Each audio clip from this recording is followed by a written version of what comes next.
É meio estranho falar bom dia, boa tarde, boa noite, né? Porque isso não é gravado, mas também você pode estar assistindo em qualquer lugar do mundo, né? Às vezes a pessoa tá no Japão, alguma coisa assim. Shopcast internacional. Seria bastante, seria bastante interessante para esse episódio, né? Mas, bom, se você estiver ouvindo agora, ou se chegar depois, ou se ouvir a gravação depois, seja bem-vindo. Este é um Shopcast quase excepcional, porque extraordinário, porque faz muito tempo que a gente não tem. Tô tentando gravar ao vivo para ser uma coisa mais dinâmica. Mais uma vez, né? Ancapep, como sempre, aqui, fazendo as honras.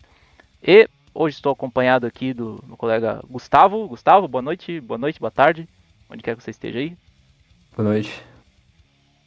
Para falar de um tema que, ah, assim, como é que eu vou dizer? É esquisito. Acabo sem querer internalizando muito essa crítica ah, da pauta de gringo, né? Ah, você está trazendo pauta de gringo. Porque tem certos assuntos que você vê sendo discutidos, não só em bolha libertária, mas fora, assim, em outras bolhas, né? Outras, em outros nichos com que você acaba tendo contato. E fica aquela tentação de querer falar no assunto, né? Mas ao mesmo tempo sempre tem aquela voz na cabeça, né? A voz brasileirinha na sua cabeça. Isso é pauta de gringo, cara. Tipo, isso não importa. É, E me faz pensar um pouco, assim, né? Até que ponto isso é verdade? Tem um certo fundo de verdade nisso. Tem certas. Como, por exemplo, a, a questão racial, né? Existe muito essa questão, por exemplo, brancos contra negros e tudo mais, e às vezes você pega um intelectual brasileiro que tenta importar isso pra cá meio que de qualquer jeito, e fica uma coisa esquisita, né? Por exemplo, que nem teve uma entidade qualquer ali que divulgou um mapa do Brasil, mostrando lá o norte com uma população 80% negra. Porque, por exemplo, na cabeça dele, se não é branco, é negro. Aí põe o índio lá como se fosse negro e fica aquela coisa bizarra, né? Então você fica pensando, pô, transportar esse tipo de discussão pra cá dessa maneira é estranho, né? Soa muito estranho pra qualquer pessoa que tem um mínimo de personalidade. Só que ao mesmo tempo, ah, como é que eu digo? Certos temas são universais, né? Essa questão de você invalidar um tema por causa que está cruzando uma fronteira, que é até parte do assunto, né? Ah, fica um pouco fica um pouco estranho porque sempre envolve alguma coisa que é compartilhada por todas as pessoas, né? Em uma certa medida, não totalmente, mas em uma certa medida. Você pode dizer, transportar a discussão de brancos versus negros num país que tem uma boa parte da população miscigenada é quase alienígena. O que não quer dizer que o tema da tensão racial, étnica como um todo, não poderia ser trabalhado aqui. Você não pode dizer, mas Gilberto Freire falou tal coisa, então acabou o assunto. Não, calma. Não quer dizer que. Tipo, pode ser que existam certas tensões ali que estão escondidas e você pode discutir isso aí. Até porque, se de um lado você estabelecer uma discussão muito clara entre branco e negro no Brasil é um problema, você também querer dizer que, não, mas todo mundo é misturado, então tudo igual. Também é problemático, né? Porque você está criando uma equivalência, sei lá. Será que o caboclo do oeste, sei lá, do Paraná, ele é intercambiável com o mulato da Bahia? Será que eles são iguais? É mesmo simples, é mestiço, então é tudo igual. Entendeu? Não tô querendo entrar nesse tema. Até faz um pouco. Tem um pouco a ver com esse tema, mas com o tema de hoje, mas só para dar uma pincelada, você pode pensar, a discussão ela poderia ser transportada, no meu entender, com essas devidas alterações, né? Para não ficar falando sozinho, né? O que, que você pensaria disso, Gustavo? Porque aqui a gente já está botando em questão a própria necessidade de discutir um tema de imigração, de fronteiras, que é o tema de hoje. Mas o que, que você pensa, assim? O que eu penso é que, de fato, esses assuntos gringos não importam, até que eles importam, né? Então, a gente não pode cair na ilusão também de que tudo que acontece a gente é ileso e que a gente existe numa ilha, né? De fato, Sim, nem toda pauta importa pra nós, mas existem alguns momentos em que tanto essas narrativas tentam ser introduzidas de forma consciente por atores políticos, e tem tanto questões geográficas específicas da realidade brasileira que merecem ser discutidas com seu devido contexto, né? O próprio Gilberto Freire, que você falou, é um é o exemplo disso. E aí a gente pode discutir se ele acertou ou não, mas ele é um que reconheceu que essas coisas precisam ser discutidas, e é claro, no contexto brasileiro, né? Então eu acho que muito dessa coisa de pauta de gringo tem um certo fundo de verdade, porque você vê pessoas que não conseguem enxergar que existe uma tentativa de introduzir várias discussões e tensões de outros países aqui, mas também você tem o outro lado que tenta criar uma suposta harmonia racial perfeita que também é uma ilusão, né? Sim. E assim, a gente acaba sendo mal acostumado no Brasil, porque é um país que está meio sempre, para o bem e para o mal, está longe de muitos eventos, né? Por exemplo, a gente tá vendo guerra pipocando aí em todo canto, e meio que aqui tá tão longe de tudo, né, que acho que a gente desenvolveu essa cultura um pouco, em certos sentidos, né, um pouco anestesiada, né, talvez até meio, não vou dizer niilista, mas dá pra zombar de tudo, dá pra fazer brincadeiras de tudo, porque tá sempre tão distante. E parece existe uma dificuldade muito grande de se discutir certas coisas a sério, né? E, e também, até comentando sobre a questão de trazer os assuntos, né? Existe uma certa, como é que eu digo? Uma, não sei se é uma ilusão, mas de uma espécie de nativismo radical, né? Nós só vamos discutir os assuntos que são originários daqui. Só que se for assim, você meio que não tem assunto algum no Brasil, né? Porque o próprio, por mais que você possa pensar, no caso de Gilberto Freire lia Chesterton, então quer dizer que ele estava errado, entendeu? Será que alguma das leituras dele de autores de fora não despertou para ele a consciência de discutir um assunto aqui no Brasil? Isso não é possível, porque senão, se fosse o caso, a gente só poderia estar lendo algum autor que fosse, sei lá, um índio pataxó e daí mais nada, né? É estranho que muita gente, muitas vezes essa crítica vem do pessoal de esquerda, assim, fala, isso aí é pauta de gringo, isso e aquilo. Falei, pô, mas os pensadores que você leem aí saíram da Mata Atlântica ou é um alemão, por exemplo, um alemão barbudo aí, esse tipo de gente? É um pouco de. Parece dois pesos e duas medidas, assim, muito pra. Por interesse mesmo, né? Pra manipular a narrativa. Não sei o que você pensa disso também. Eu acho que essa questão de focar em pautas nativistas tem um fundo que é fundamentalmente motivado por política, né? E é claro que muitas das discussões públicas vão ser motivadas por causa de política, mas é no sentido de, que nem você falou, de uma política específica e geralmente tentando minar a influência de certos atores, né? Não que isso seja de todo ruim, né? Sim, Claro que a tentativa de inflamar tensões raciais com base no relacionamento interracial americano não se aplica à realidade brasileira, mas existe uma tentativa também, e tanto por esse lado que você está falando, tanto por outros lados do ambiente brasileiro, de que existe um certo mito da harmonia racial perfeita no Brasil e que qualquer tentativa de falar nessa questão vai ser jogado para supostas interferências estrangeiras, né? Quando a gente sabe que essas questões, se querem tanto prezar pelo nativismo, já foram discutidas internamente, né? A questão é que se quer blindar uma discussão que ou é resolvida ou só vai piorar, certo? sim. Tem um pouco a ver com o que foi. Teve uma live faz pouco tempo sobre aquela debate sobre Bitcoin e ouro, né? Teve aquelas frases que tem a intenção de encerrar a discussão, né? Que você fala, por exemplo, tal coisa não tem segurança. Mas nada tem segurança. Perfeito. Tal coisa, não sei o que é egoísmo. Tudo é egoísmo, sabe? Você meio que mata qualquer possibilidade de discutir. E isso aí é muito danoso, né? É anti-intelectual. Sim. Mas enfim, até fiz a pauta aqui porque é um assunto que pode ser extenso, eu não posso me perder. Vamos para a pauta em si, né? O que motiva isso aqui, né? É um assunto que, cara, eu quero conversar sobre isso há muito tempo, mas sempre tem aquela, que nem eu falo, bichinho falando da pauta de gringo e às vezes nunca tem um clima muito bom para falar no assunto.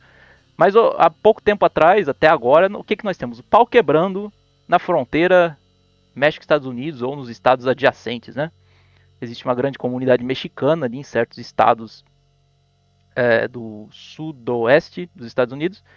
E agora, com todas essas iniciativas, talvez se tenha um controle maior da imigração, ou até deportar algumas pessoas que são ilegais, o pau está quebrando.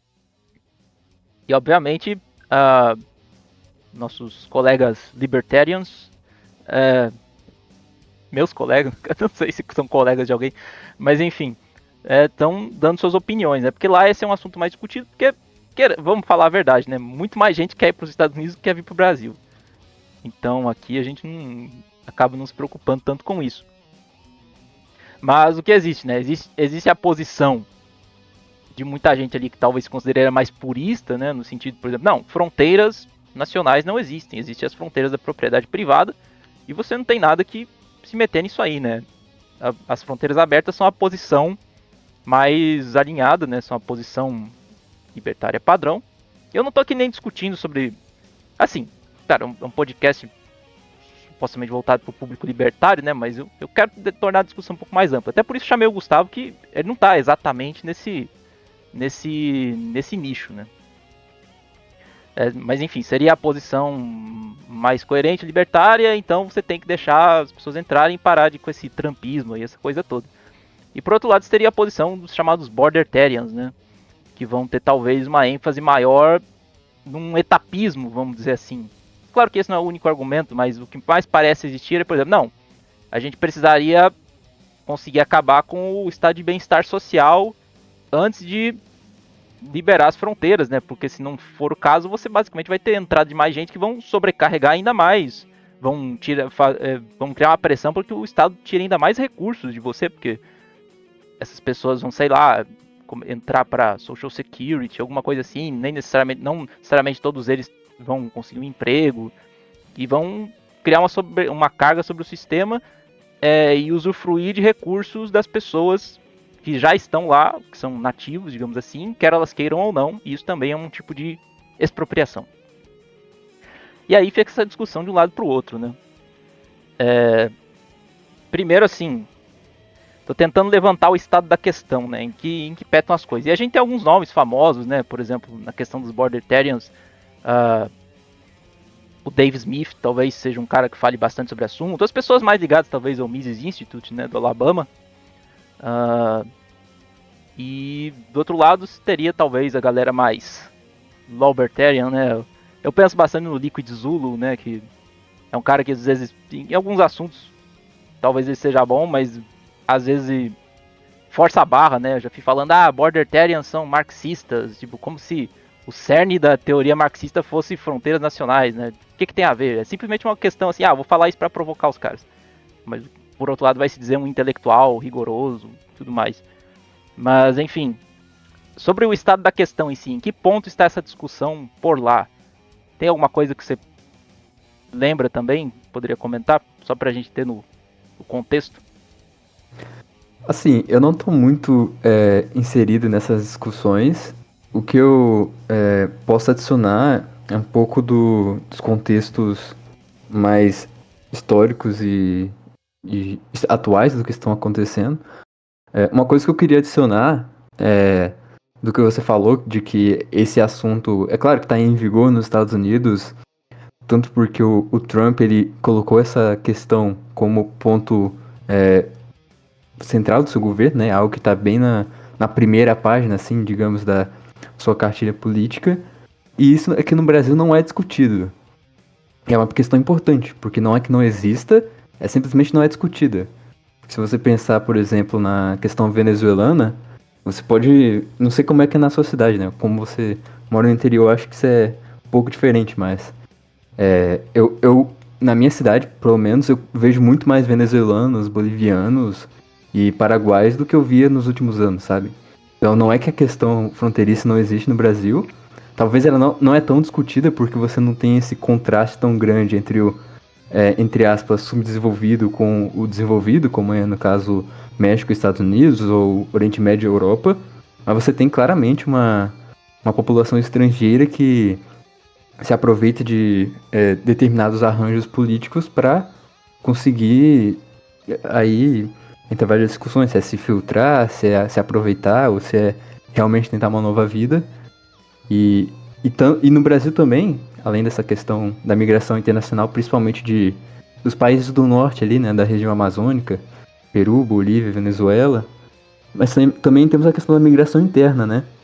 Recentemente viralizou um vídeo, eu acho que você deve até ter visto, dos paraenses em Santa Catarina, né? Que eles estavam Sim. fazendo uma festa ali, colocando músicas enfadonhas ali, falando que vamos tornar isso aqui um novo Pará, vamos acabar com Santa Catarina, etc. E essa é outro aspecto, e esse é até mais antigo no Brasil, né? Você teve a questão dos nordestinos vindo para o Sudeste na época da industrialização. Então, eu diria que não é um assunto removido da realidade brasileira. É só que, claro, a gente tem alguns assuntos mais prescientes aqui, né? Mas não é removido tanto assim da nossa realidade. Sim. Não, eu concordo plenamente. Eu falo assim mais em relação ao senso comum, mas cara, eu até me assustei. Eu moro aqui no, meio oeste catarinense, uma cidade de 3.500 habitantes, literalmente onde o rio faz a curva. E aqui ainda você se depara com, tipo, tem médica cubana, tem a galera de outro canto. E quando eu morei em Jaraguá do Sul, via muitos haitianos, por exemplo. E você vê até que mesmo cada povo tem um jeito diferente, sabe? A gente até achava estranho, por exemplo, o venezuelano, ele tem muito, sei lá, como ele talvez se acostumou muito com o socialismo deles, eles têm muito de cruzou a fronteira, fica lá em Boa Vista lá e já tá pedindo alguma coisa, né? O haitiano ele parece um pouco mais correria, no sentido de que ele vai pra todo canto pra, sei lá, procurar um trabalho, alguma coisa assim. Passa uma impressão diferente, né? Mas realmente isso é uma questão interna também. Muita gente do Nordeste vindo pra cá. E tem um aspecto disso aí que lembra um pouco o que acontece nos Estados Unidos também, né? Só que nem fala, essa discussão muitas vezes ela é calada. Por isso que tem um pouco de vínculo com a questão racial também, que existe essa ideia meio que é super ideológica, né, da ideia do sul global, né? Que é basicamente, existe uma tensão entre os países ali do norte global, que basicamente são países norte-americanos, europeus, com população de origem europeia, majoritariamente europeia, população branca, né? E esse sul global que é um bem bolado de tudo. E tudo que não é do norte é do sul, e tudo que é do sul é aliado. Então eu lembro uma vez que acho que estavam se comentando algum caso de imigração indiana pro Brasil. Eu não lembro em que estado que era. E o pessoal, algumas pessoas reclamando disso, né, dos costumes. Aí aquela crítica sempre, sabe, vê aquele meme dos dois, do paquistanês e do indiano, mesma cara, o mesmo bigodão, Sei. falando, eu não quero gente do seu tipo aqui, eles são iguaizinhos, assim.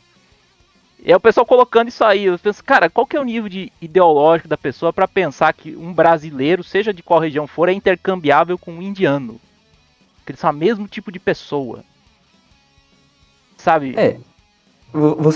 Esse meme, inclusive, adianta grande parte da discussão, né? Não sei se você já quer entrar nisso agora, que é a ideia de que o ser humano é fundamentalmente uma unidade econômica abstraível, né? Na verdade, assim, tem esse aspecto, mas do ponto de vista, pelo menos que eu vejo das pessoas que propagam esse tipo de meme, não é o ser humano como um todo, mas é alguma coisa assim do tipo, tudo que não é cara, eu vou falar do norte, mas o norte é um eufemismo. Tudo que não é branco é igual. Sim.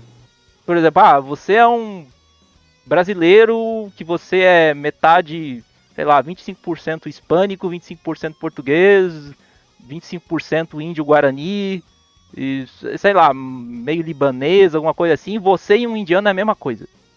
Tipo, isso aí, sabe, é uma identidade definida pela negação. É a coisa mais, sabe, mais deprimente que tem. Nós somos todos não brancos, então nós somos a mesma coisa. Não existe... Isso tem muita influência da teoria crítica, né?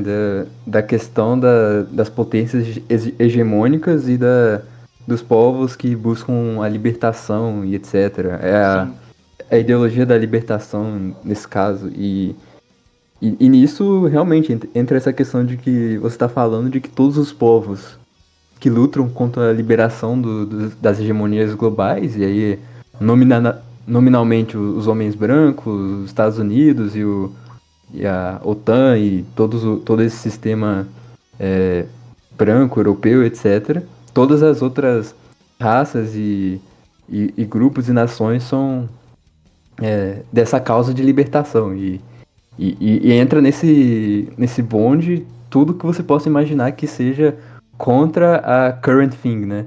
Sim. Se é contra a current thing, é a mesma coisa.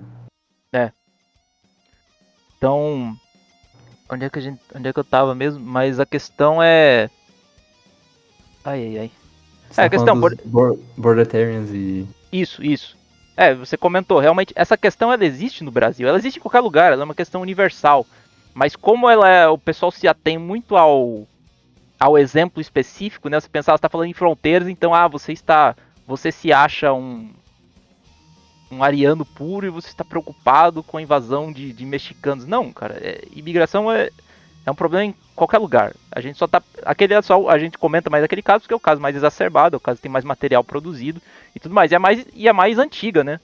Vamos ver que é até engraçado, né? Por exemplo, quando você pega, acho que é década de 20, né? Que talvez tenha sido o auge ali da KKK.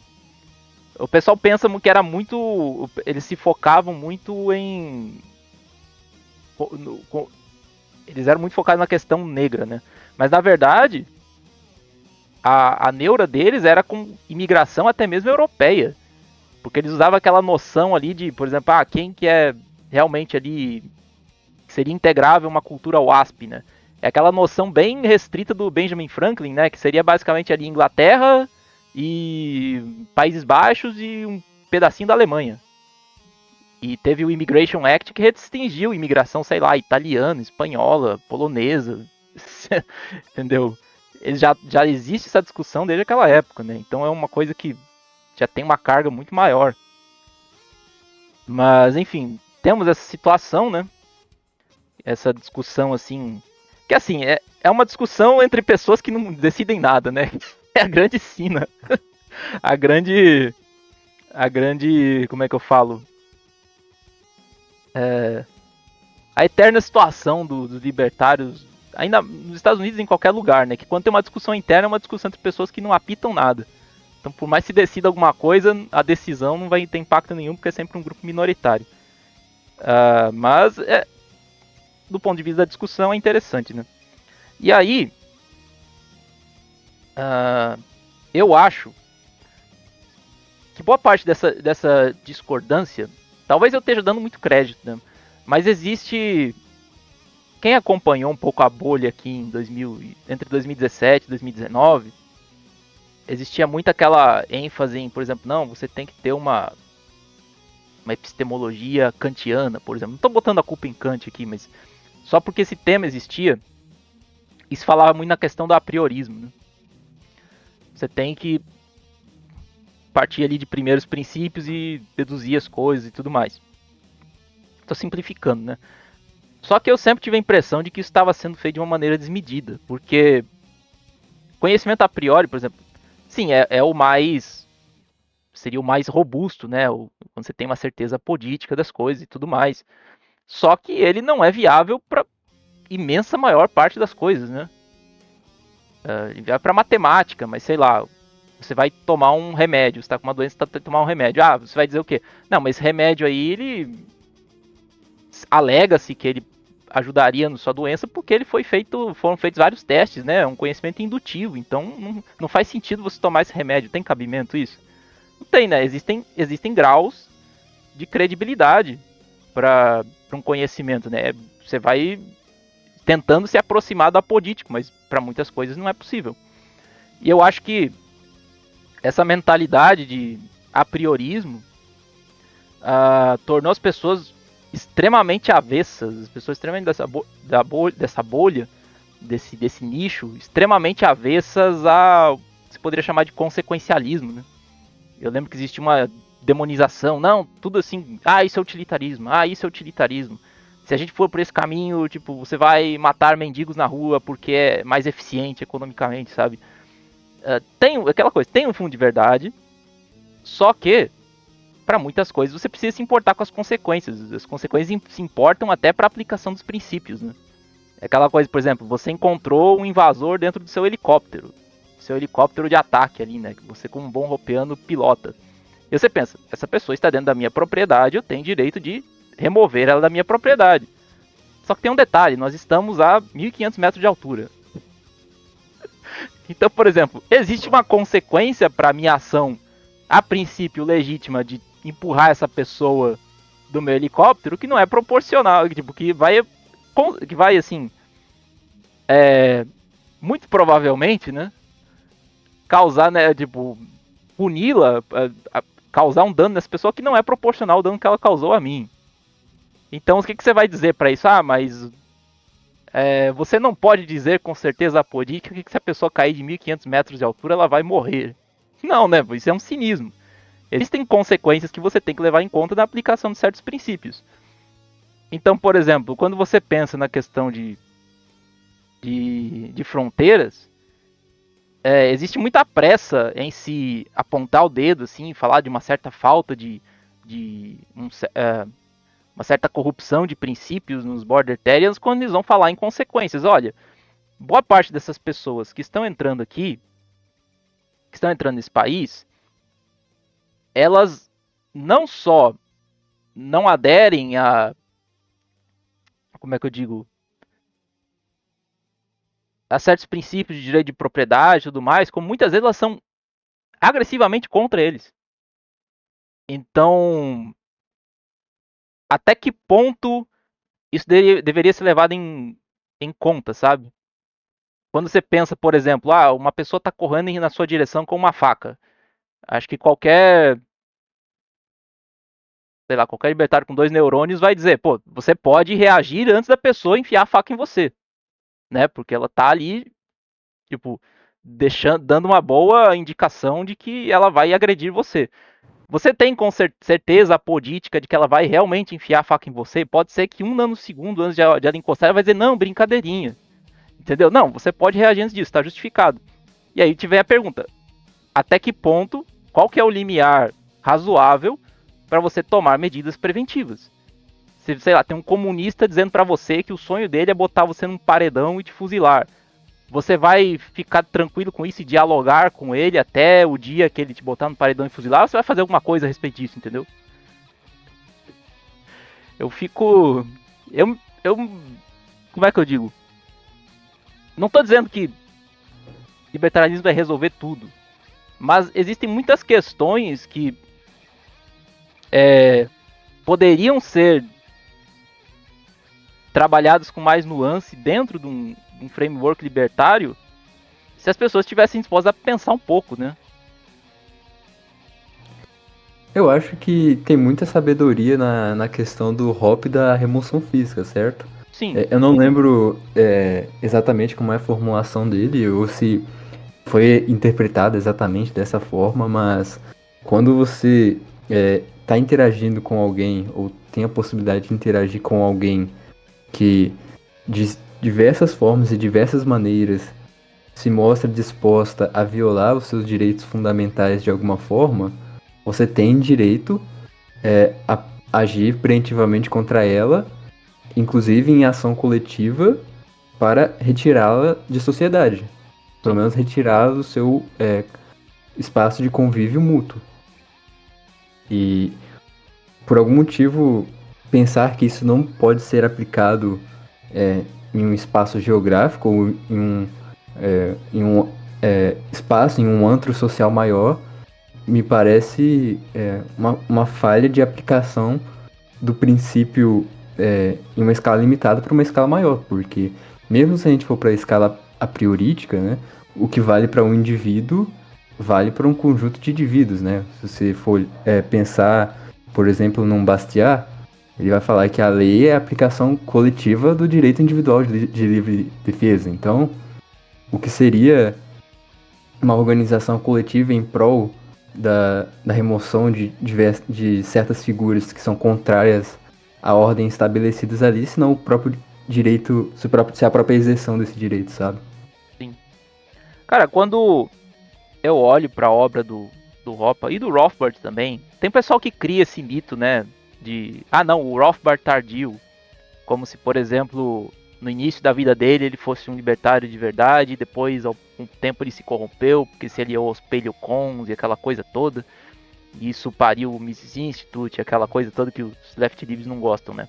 Só que, na verdade, o Rothbard estava falando contra o igualitarismo, que é basicamente o cerne da mentalidade de esquerda desde sempre, né.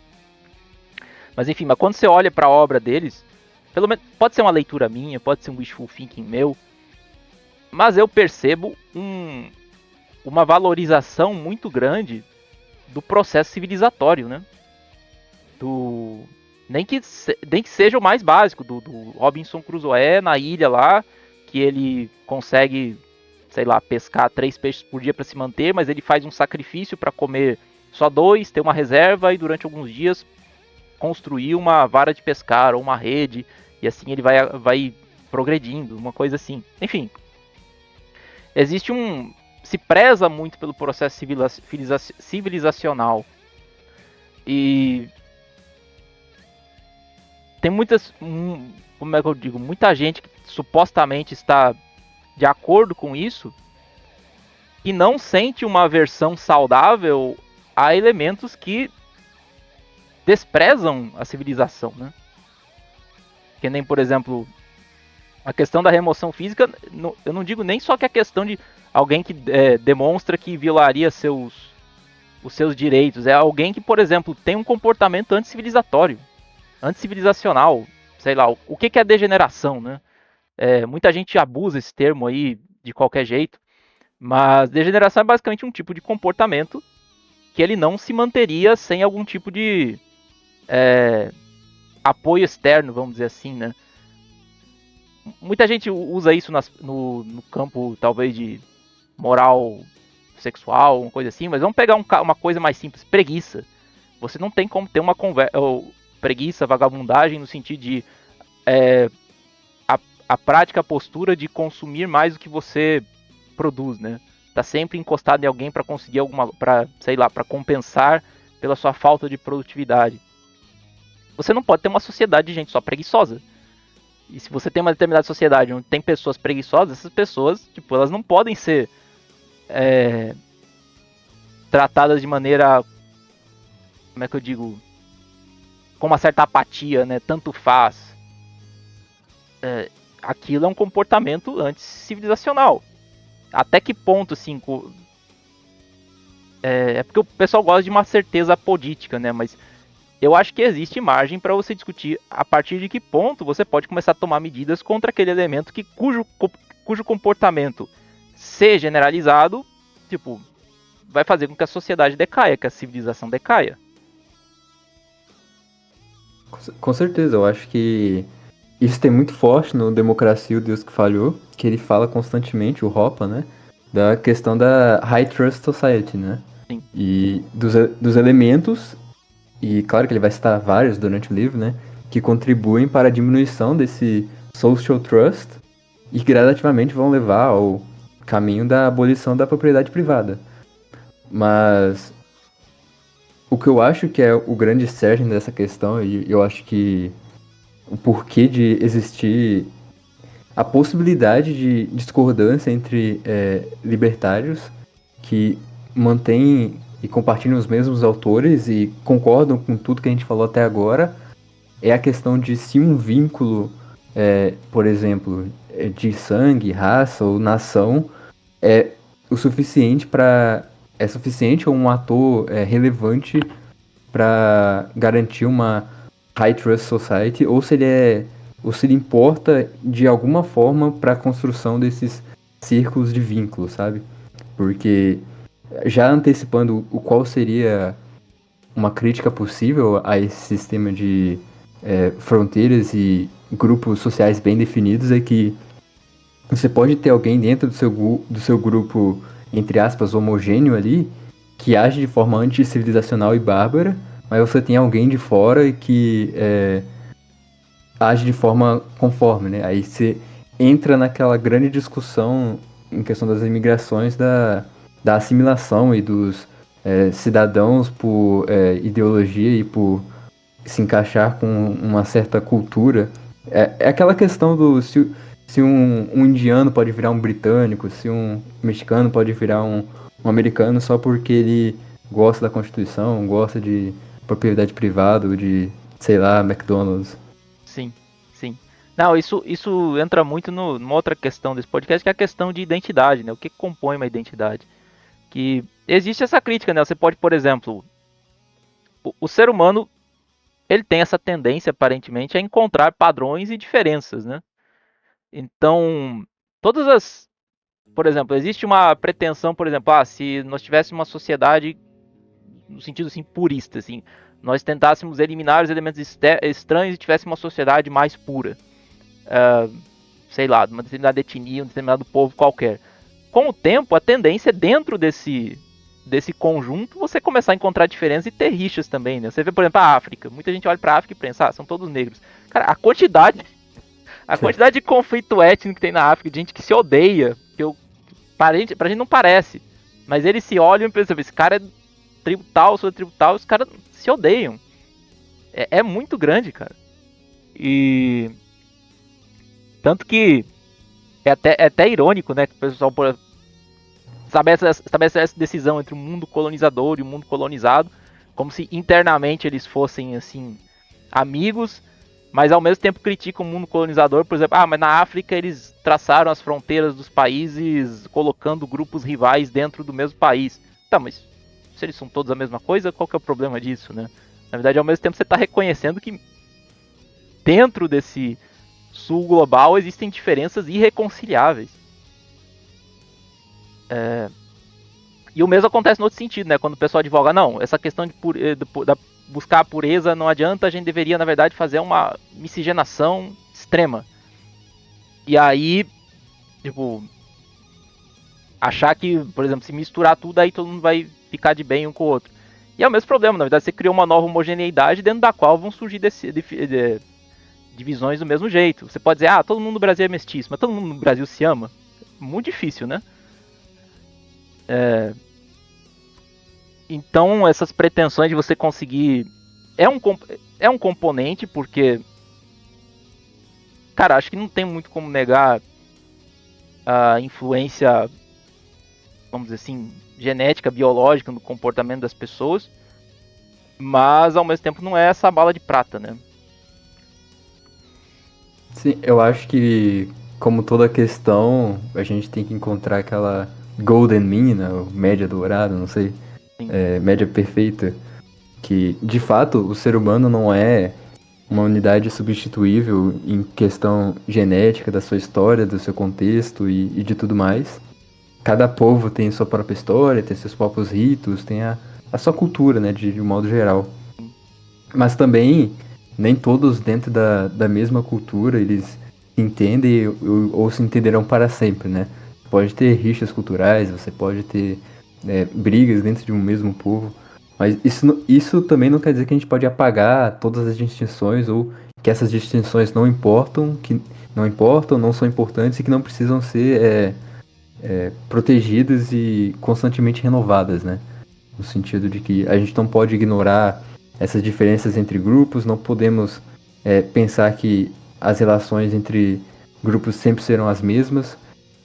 É importante, sempre que a gente for pensar nesses sistemas, pensar que como somos humanos e somos dinâmicos, esses sistemas também serão dinâmicos.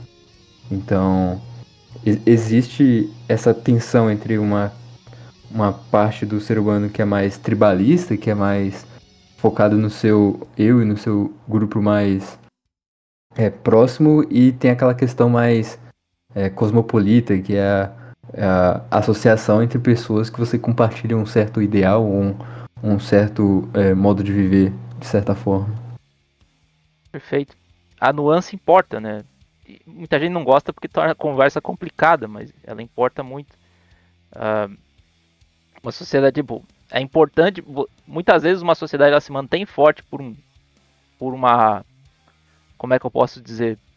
Por um certo ordem do amores, né? Na verdade, tem até uma passagem de Tomás de Aquino sobre isso, né? Que o amor de verdade, ele ele acaba sendo manifestado numa gradação, não lembro se é exatamente isso, mas você só pode manifestar uma preocupação real pelas pessoas que estão próximas de você, né?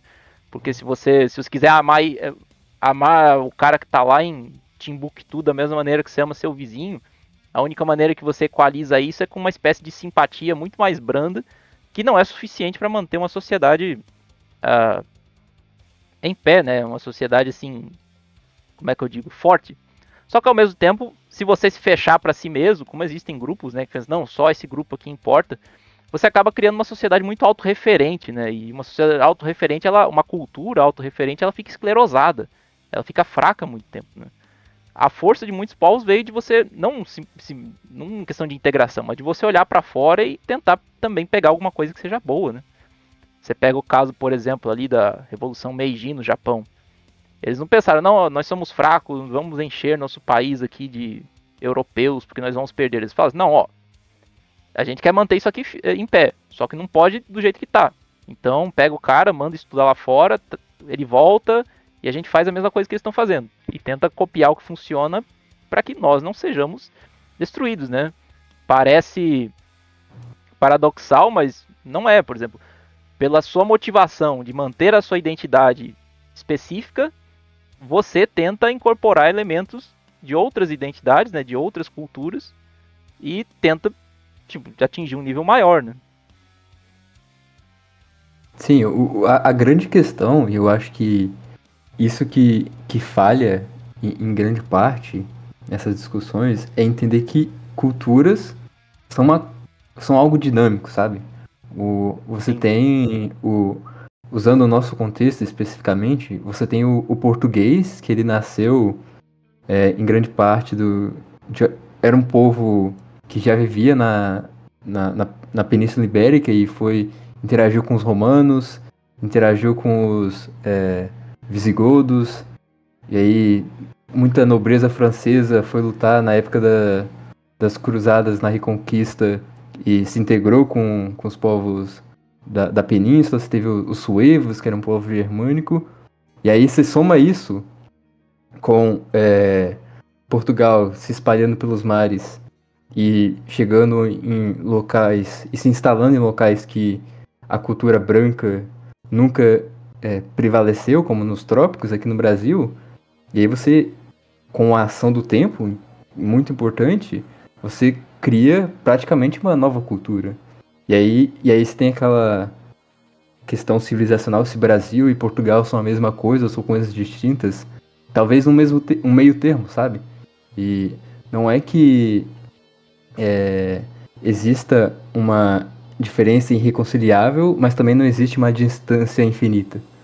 Mas também há de se reconhecer, acho que eu bati no microfone, foi mal. Não é sem problema. Mas também há de se reconhecer que existem graus de distância entre povos que muitas vezes são irreconciliáveis. Então, se você pensar, por exemplo, em português com um brasileiro, não é uma diferença tão grande assim. Ou se você pensar num brasileiro com um platino, como do Uruguai ou da Argentina, mas se você pensar em um brasileiro com um indiano ou um chinês, você vai ver que são questões muito distantes, né?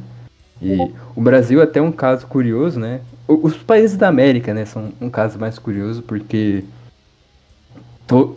criou-se aqui muito a noção do cosmopolitanismo, de importar todos os povos do mundo e criar aqui um novo mundo de fato, né? Então, aqui no Brasil, mesmo sendo um país de descendência clara ibérica, né, portuguesa, espanhola e também muito italiana, mas você teve aqui a importação de chineses, japoneses, russos, ucranianos e vários povos exóticos, alemães também, libaneses, e você teve esse cosmopolitanismo aqui, então todos eles foram integrados completamente não, né?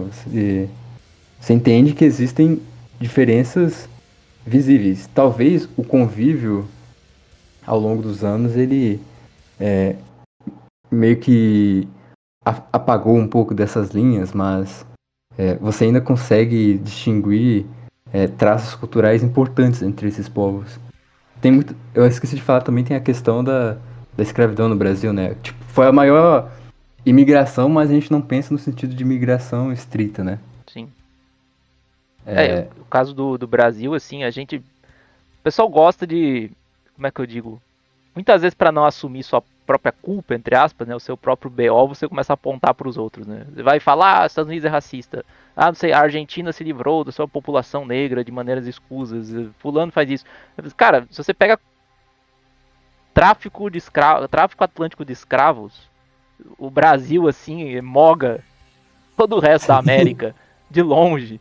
Tipo, acho que a gente tem. Ah, não, os Estados Confederados. Cara, é muito pouco perto do Brasil. Muito pouco mesmo. A Bahia sozinha moga aquilo tudo, entendeu? Sim. Mas enfim, desculpa, você ia terminar de falar alguma coisa?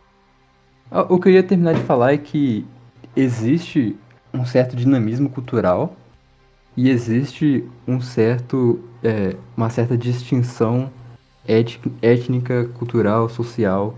E essas duas coisas, ao mesmo tempo que andam em tensão, elas andam juntas. Então, é realmente um assunto complicado de discutir, porque é difícil falar que, vamos pensar uma situação atual, né? Por exemplo, vai vir um indiano para o Brasil e ele vai virar um brasileiro em quanto tempo, né? Se ele aprender português, ele vai virar um brasileiro? Acho que dificilmente qualquer um falaria isso.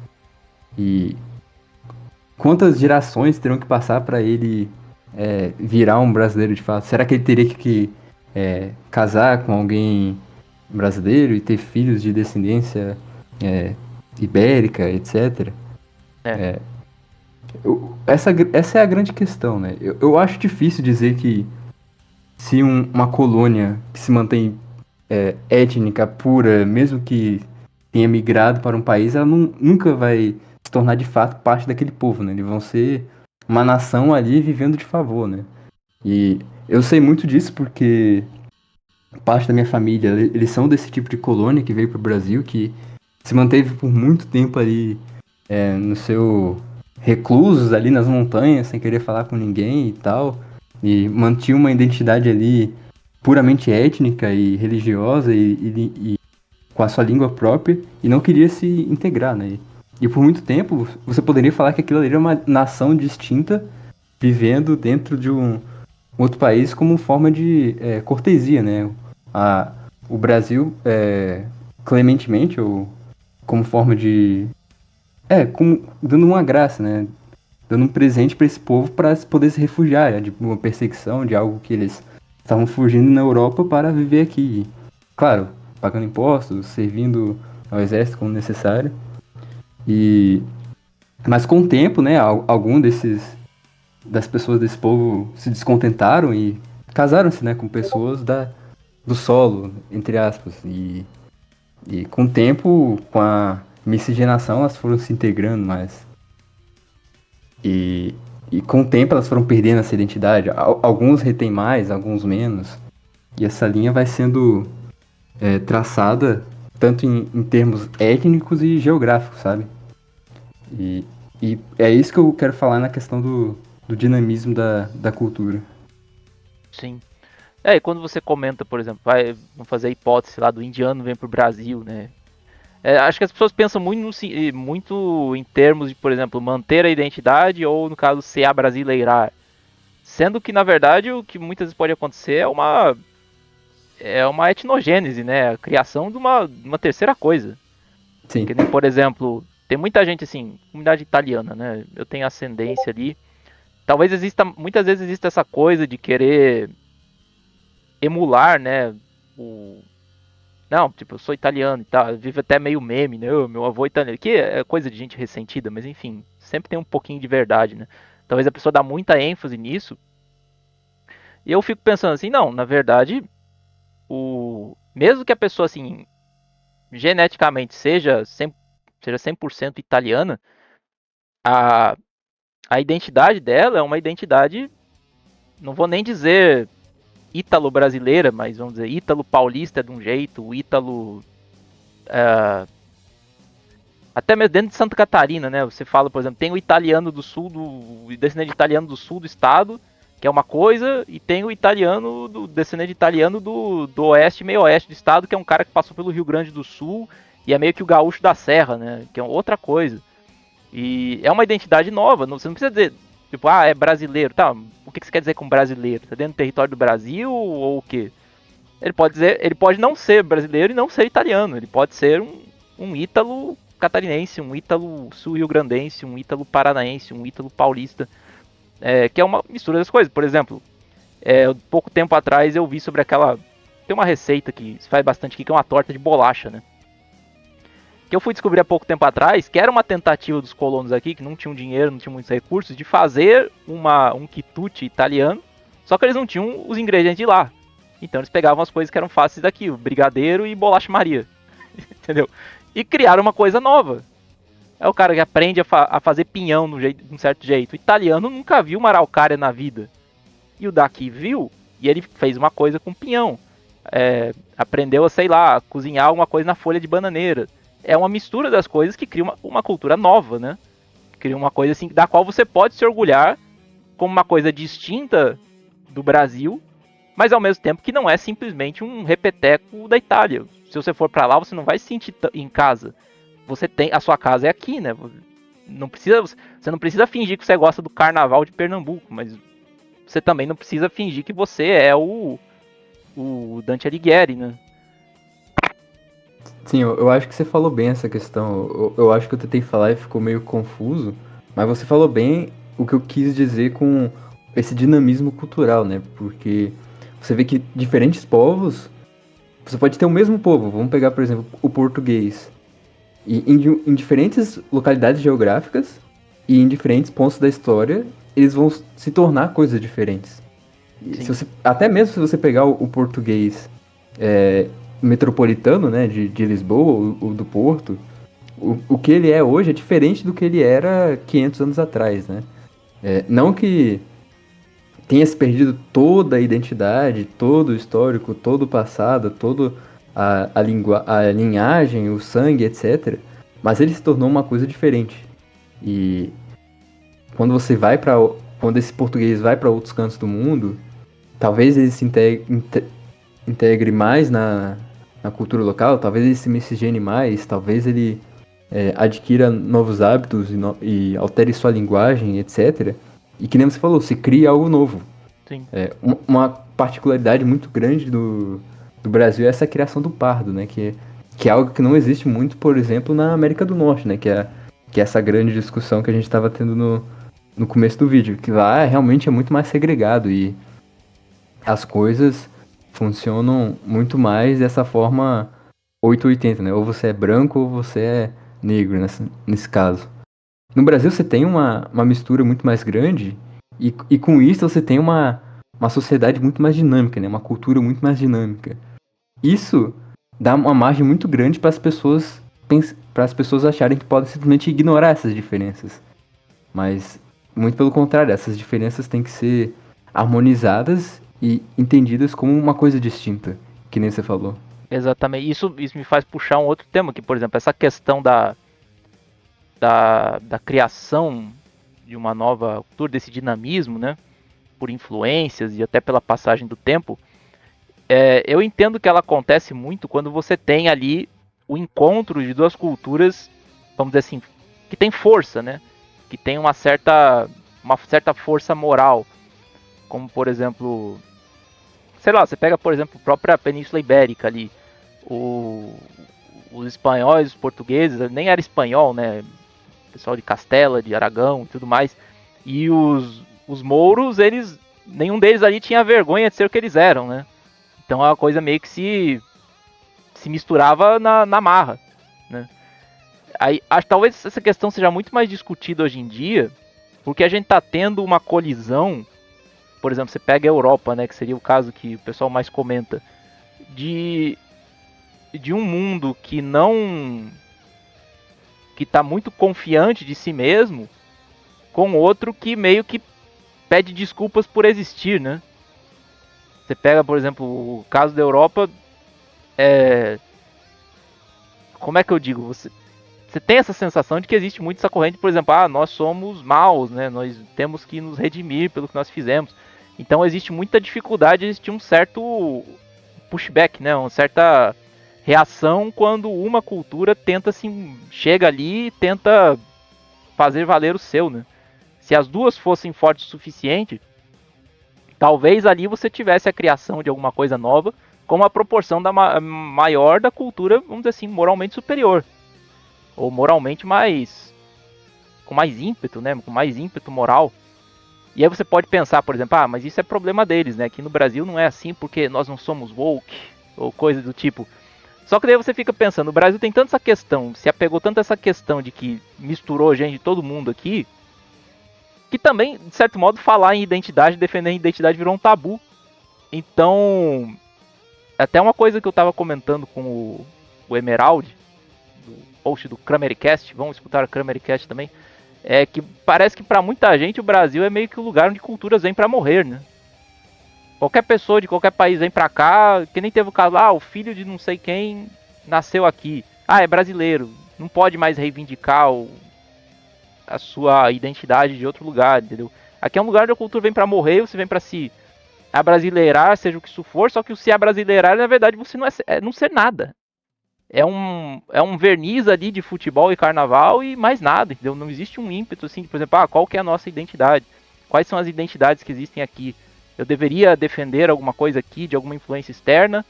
Ou a nossa vocação é aceitar tudo, entendeu?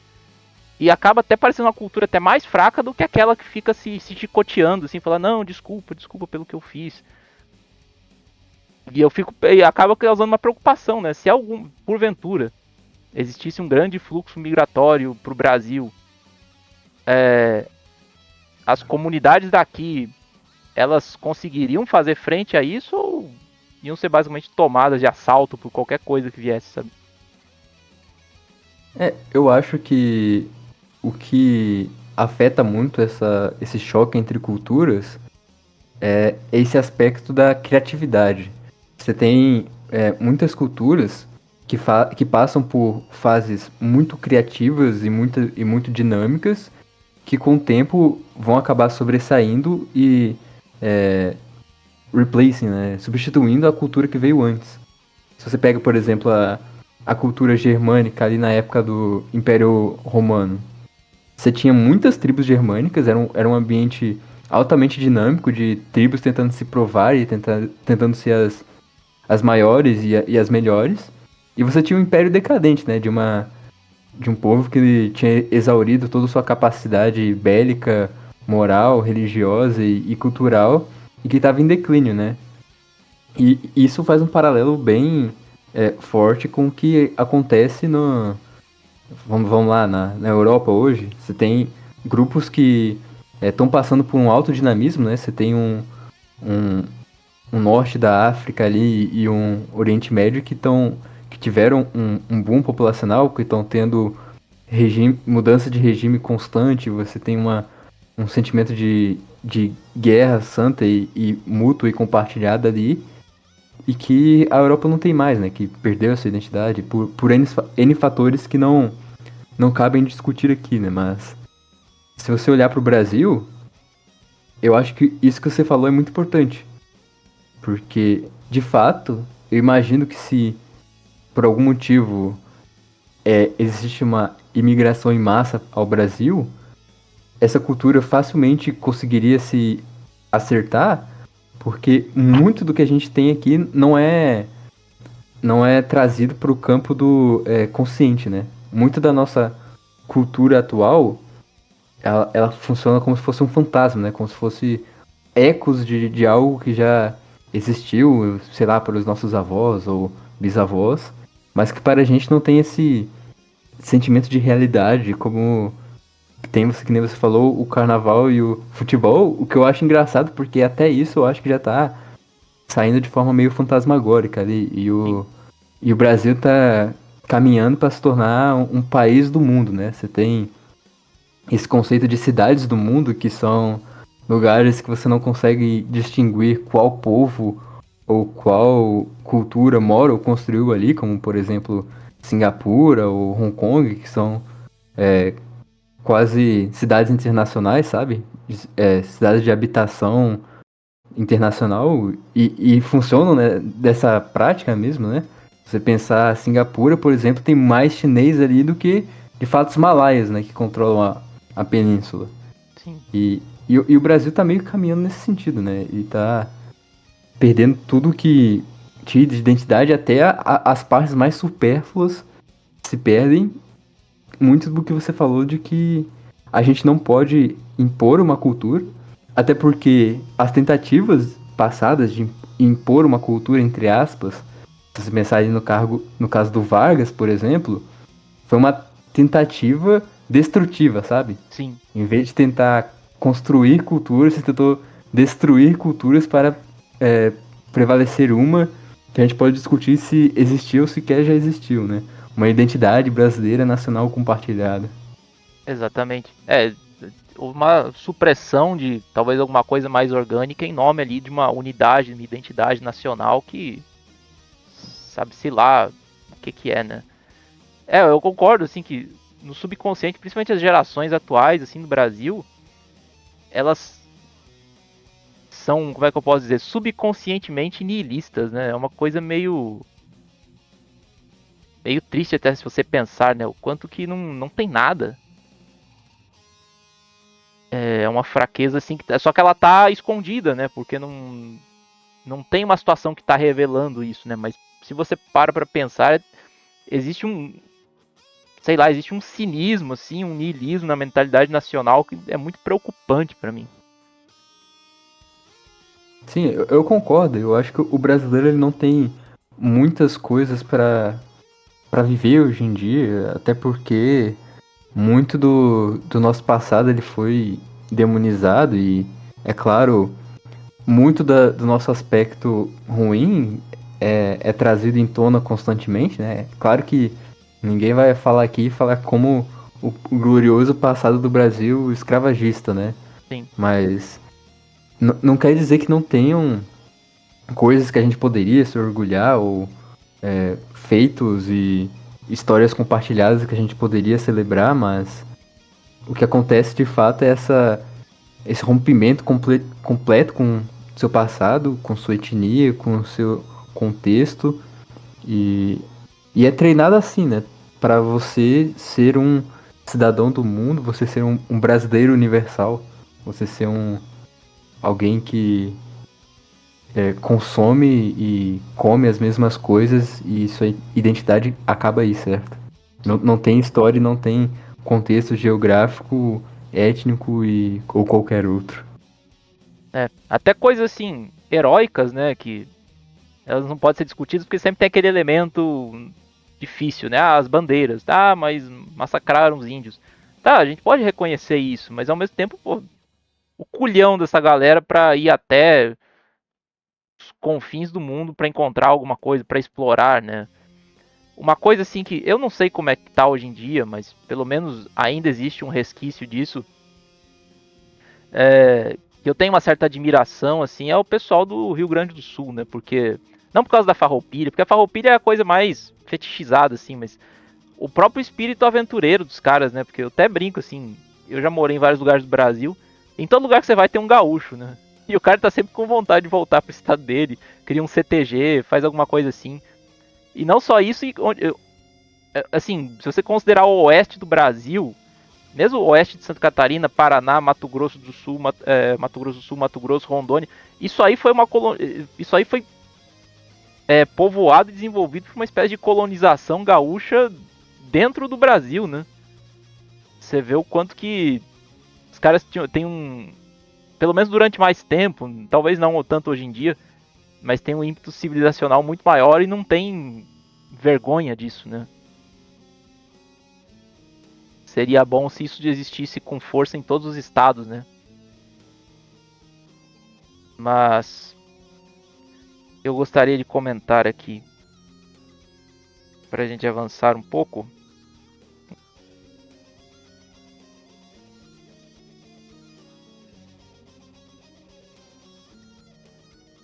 Ah, sim.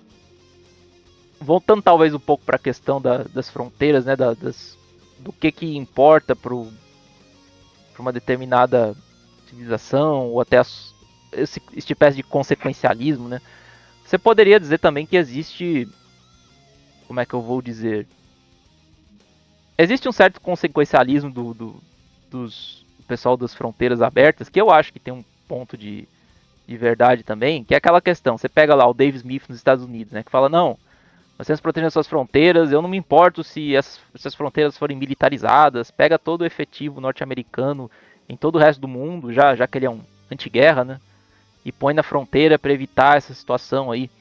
Só que aí sempre tem aquele receio, tá, mas se você justifica o poder do Estado para fazer esse tipo de coisa, né, para essa emergência, isso aí provavelmente vai voltar para te morder também, né? Fala-se muito do Patriot Act, né, que foi uma coisa que teve muita foi possível ser feito após os ataques terroristas do 11 de setembro e tudo mais, mas hoje em dia acaba sendo usado para espionar a população do próprio país. Então, existe também uma outra abordagem consequencialista que faz algum sentido, que é essa do, por exemplo, quanto todo poder que você, não que você concede, né, vamos dizer assim, a não ser que você pense que o poder emana do povo, mas quanto poder que você concede para as autoridades, sejam elas boas ou ruins, para resolver determinada situação, vão se voltar contra você, né? E que é realmente um problema, né? Mas, por exemplo, aí vem a tensão, né? A gente começa a fazer um pouco de futurologia, né? Quais têm as consequências piores, né? Você ser completamente permissivo com entrada e saída de pessoas, ela vai gerar consequências melhores ou piores do que você ter talvez um estado um pouco mais restritivo, né, mais autoritário, vamos dizer assim, que não é uma palavra boa, né, porque a autoridade deveria ser vista como uma coisa boa, mas um estado mais restritivo, vamos dizer assim, né. Que eu poderia ver também o argumento de que é melhor estar com um diabo conhecido, né. Tipo, você já sabe o que o seu governo faz. Talvez fosse menos pior do que você começar a se expor ao risco de ter novos problemas dentro do seu país, né? Fala-se muito, por exemplo, eu vi essa notícia há algum tempo atrás de que a Rússia está usando o Brasil, por exemplo, para treinar espiões. Não necessariamente para espionar no Brasil, mas mandar a gente para cá para, tipo, ganhar um passaporte brasileiro e ir para outros lugares, porque o Brasil é essa mistura mesmo, então qualquer pessoa tem cara de brasileiro, o brasileiro tem cara de qualquer pessoa. Eles ficam pensando, poxa, deveria fazer vista grossa para isso, simplesmente porque o controle de fronteiras é ruim e você estaria dando um poder que o governo não pode ter. Sabe, é estranho que uh, muitos libertários gostem de mencionar o Thomas Sowell, mas esqueçam de uma das frases mais importantes dele, né, que este não é um mundo de soluções, é um mundo de trade-offs. Então muitas vezes você vai ter que discutir as coisas pensando no menos danoso, por mais que isso afete certas sensibilidades aí, no sentido de, pois, não se deve escolher o menos pior, né? Tudo bem, eu entendo isso. Mas volta um pouco até naquela questão que eu tinha falado do apriorismo, né, em Kant. Não só apriorismo, mas essa ênfase, vou tentar usar um termo neutro, essa ênfase na deontologia, né? Nessa ideia de você existe uma coisa certa a fazer, ela tem que ser feita em qualquer situação. E não pensar tanto em se não existe alguma alternativa a isso que não seja um utilitarismo louco, né? Eu gosto daquele exemplo do Michael Jones, do Inspiring Philosophy, quando ele está explicando o que seria a ética das virtudes, né? Você vê que o assunto aqui está indo para todo lado. Como é que é mesmo? Eudaimonia? Enfim, a ética é eudemonista, uma coisa assim. Do Aristóteles, né, no fim das contas. Você pega aquela situação, você tá com vários reféns em um lugar e o bandido lá vira pra você e fala: olha, vou deixar você vivo e você pode escolher uma pessoa pra sobreviver aí também, eu vou matar todo o resto. Você pode pensar assim, uma pessoa que sai parte do ponto de vista da deontologia, ela vai basicamente travar, né? Ela vai dar tela azul, porque não tem decisão que você possa tomar. ou você vai ficar parado olhando pro cara e não vai tomar decisão nenhuma, porque eu não posso colaborar com o bandido. E pronto. Um utilitarista vai dizer, você vai lá selecionar a pessoa que tem o melhor utilidade para a sociedade, ou que vai minimizar o desconforto, que vai aumentar o bem-estar, o bem comum, alguma coisa assim. O cara mata os outros e você sai ali, pimpão, ponta, fiz meu papel, sou uma pessoa muito boa, você fica feliz. E existe o cara da ética das virtudes, né, que vai olhar para aquilo, por exemplo, escolhe a pessoa que seria a decisão mais virtuosa, sei lá, tem uma criança nova que tem toda a vida pela frente, ou sei lá, tem alguém que tem família esperando em casa, alguma coisa assim. Só que mesmo assim você toma a decisão que você acha que seria a menos pior, mas mesmo assim você reconhece que aquilo ali não é uma situação boa, você se sente mal com aquilo. Parece um cinismo, mas é uma posição que também tem que ser considerada, né? Você toma uma decisão sabendo que aquela decisão é uma decisão imperfeita. Até porque você não teve possibilidade de tomar uma decisão que fosse uma solução, só teve um trade-off ali, né? Eu não sei se tem esse aspecto psicológico, né, que deveria ser um pouco considerado nessa discussão. Porque sobre não compactuar com o mal, né? Porque se criou esse pensamento meio gnóstico, né? Existe o Estado que é ruim, e existem nós, pessoas, o povo, que nós estamos sendo vítimas do sistema, né? Alguma coisa assim. Não sei o que você pensa dessa salada toda. Dessa questão deontológica, vamos dizer assim. Eu meio que não tenho o problema que digamos, os libertários têm com essa questão, justamente porque eu penso que, a respeito desses assuntos, é que o que vale para o indivíduo em nível individual vale para o Estado em nível, digamos, social, societário, etc. E se é lícito ao indivíduo agir de determinada maneira, não existiriam motivos para imaginar que o Estado não poderia agir de tal maneira, né? E na verdade até mais, né? Mas isso eu acho que seria uma discordância mais direta, assim, com os libertários, de que o Estado tem até mais direito a determinadas ações do que indivíduos, né? Porque ele age como uma figura paterna, mas isso está fora da discussão, eu entendo. Mas no sentido de, voltando para a questão das fronteiras, né? Eu não vejo motivos para temer, por exemplo, que o Estado vá se agigantar por agir da forma correta, sabe? Porque, vamos supor, se a gente pensar essas coisas tirando o bicho papão do Estado, a gente eu tendo a imaginar que não se teria resistência a essa questão. Vamos supor, por exemplo, que um exército está cercando sua cidade e você precisa organizar uma força de defesa. Claro que você vai dar armas para os seus cidadãos para defenderem a cidade. Mas é claro que nesse exemplo deontológico vai pensar, não dê armas a essas pessoas porque quando acabar a guerra elas vão fazer uma revolução comunista, sabe? Ou algo desse tipo. E com o Estado seria a mesma questão, né? Não podemos dar armas pro Estado para matar bandidos porque o Estado vai usar isso para nos oprimir depois. Ora, é que nem você falou, a gente tem uma ordem de prioridades aqui que, independente de quem for agir sobre ela, ela precisa ser seguida. Então, é aquela questão, né? Primeiro você tem que se calçar, depois você começa a andar, né? Então, primeiro a gente precisa eliminar essas questões que são mais internas, assim.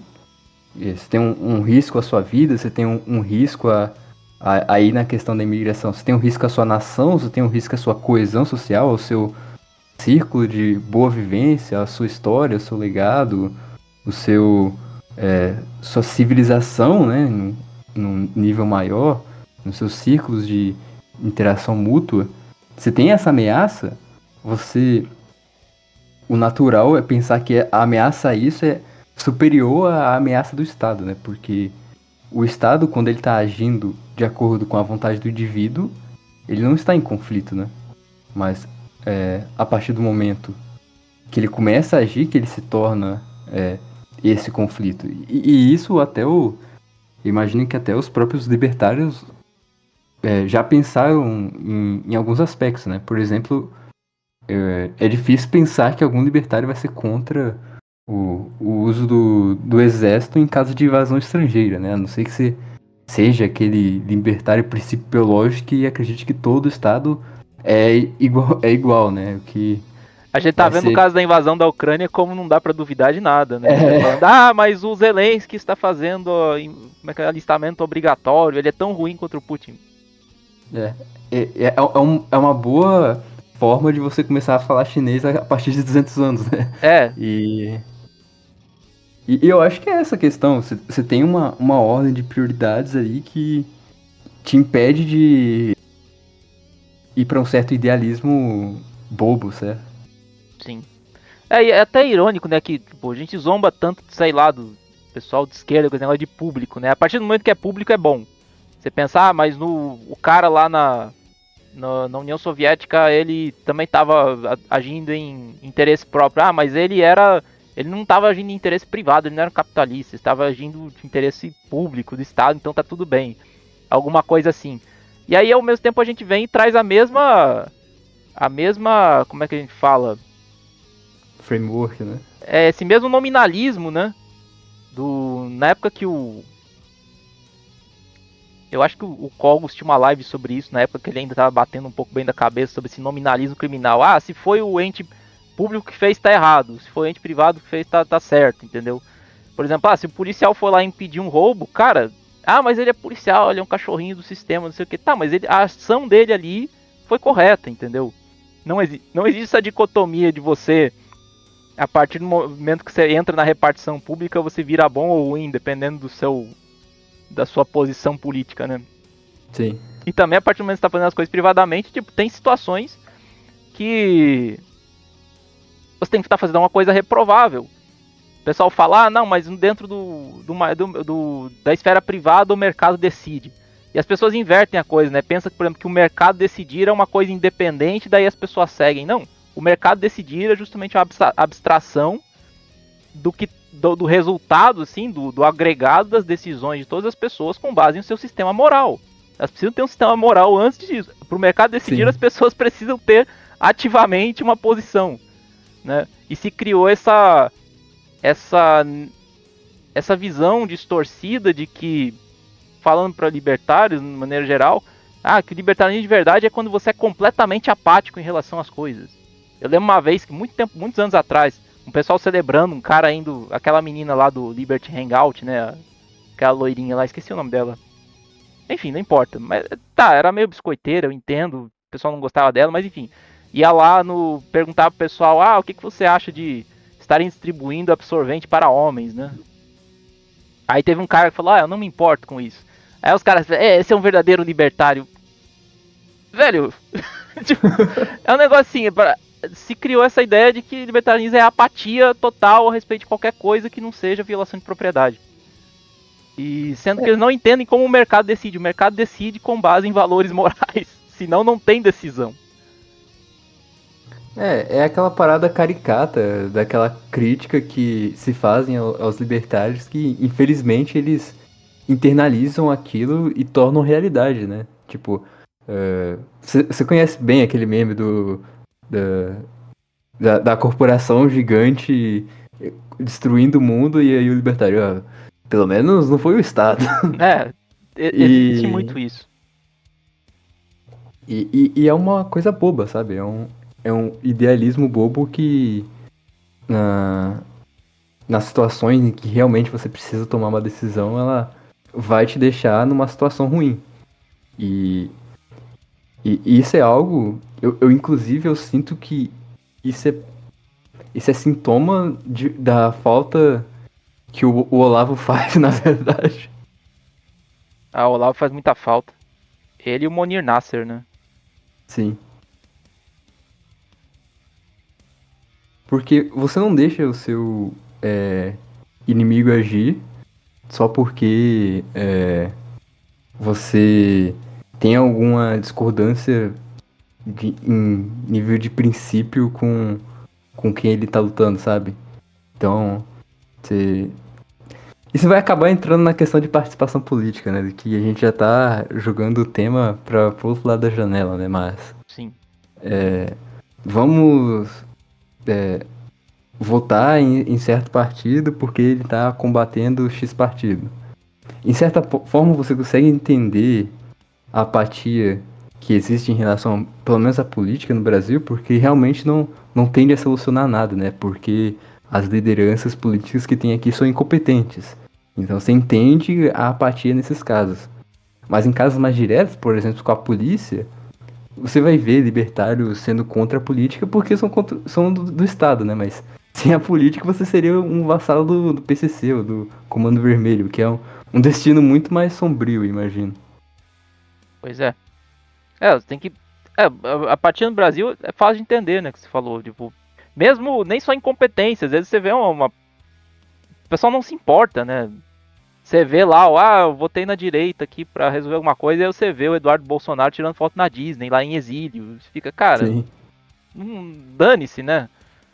Mas você precisa jogar com o que você tem, entendeu? Você tem que. Infelizmente, essa pandemia, esse tipo de coisa, tem que ter mostrado para boa parte das pessoas que essa coisa de todo mundo é libertário no fundo é uma grande besteira. Tipo, Sim. são poucas pessoas que estão realmente se importando com isso. A sua abordagem no mundo tem que ser de um sobrevivente, tem que ser de um cara que tem que pensar como que eu vou sobreviver nessa merda. E aí você vai ter que usar as ferramentas que tem à sua disposição. Se por mais que você ache que o voto lá é uma pesquisa de opinião glorificada, tudo bem. No fim das contas, os caras decidem o que eles quiserem. Mas eles querem voto para a próxima eleição. Então, ver como é que está a situação pode influenciar um pouco as decisões. Então, vá lá e dê sua opinião. Pelo menos, talvez pese alguma coisa, talvez não mude nada. Você não está validando o sistema, você está tentando sobreviver naquele negócio. Ou sei lá, pega uma cidadania paraguaia, faz o que você puder aí, mas não é um mundo no qual você vai conseguir soluções, entendeu? Você pode pensar, você é completamente agorista aqui. Fala-se muito já de como, por exemplo, o mercado negro manteve a União Soviética em pé durante muito mais do que ela deveria ficar em pé. Porque daí agora o mercado interno lá, digamos assim, a produção interna tinha um referencial de preços para fazer o cálculo econômico. Então, você não vai derrubar o Estado, tipo, vendendo maconha por Monero na Deep Web, entendeu? Mas enfim, dentro dessa mesma discussão, não exatamente uma mesma discussão, mas uma discussão um pouco associada que a gente pode trazer como uma espécie de bônus. É estranho que os mesmos, pelo menos nos Estados Unidos, os mesmos grupos que estão ali, não necessariamente os mesmos, você vê muito esse discurso, ao mesmo tempo você tem essa coisa de, por exemplo, as fronteiras nacionais não importam, isso e aquilo. Quando você vai falar em política externa, existe quase uma unanimidade, por exemplo, se não está na América, não me importa.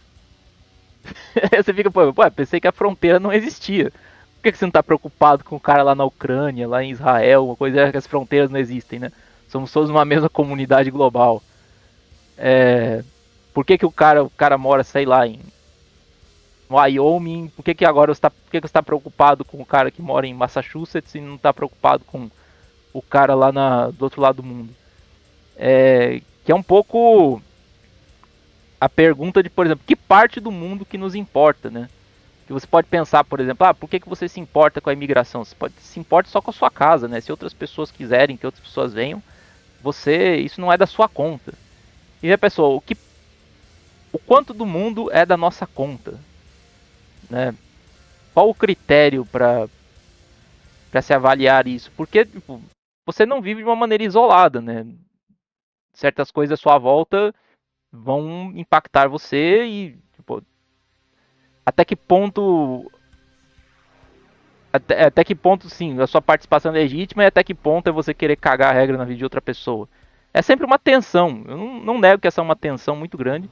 E eu não tenho uma resposta própria para isso, mas eu me recuso a acreditar que é uma resposta simples, né? E uma resposta, digamos assim, purista, né? Em qualquer sentido.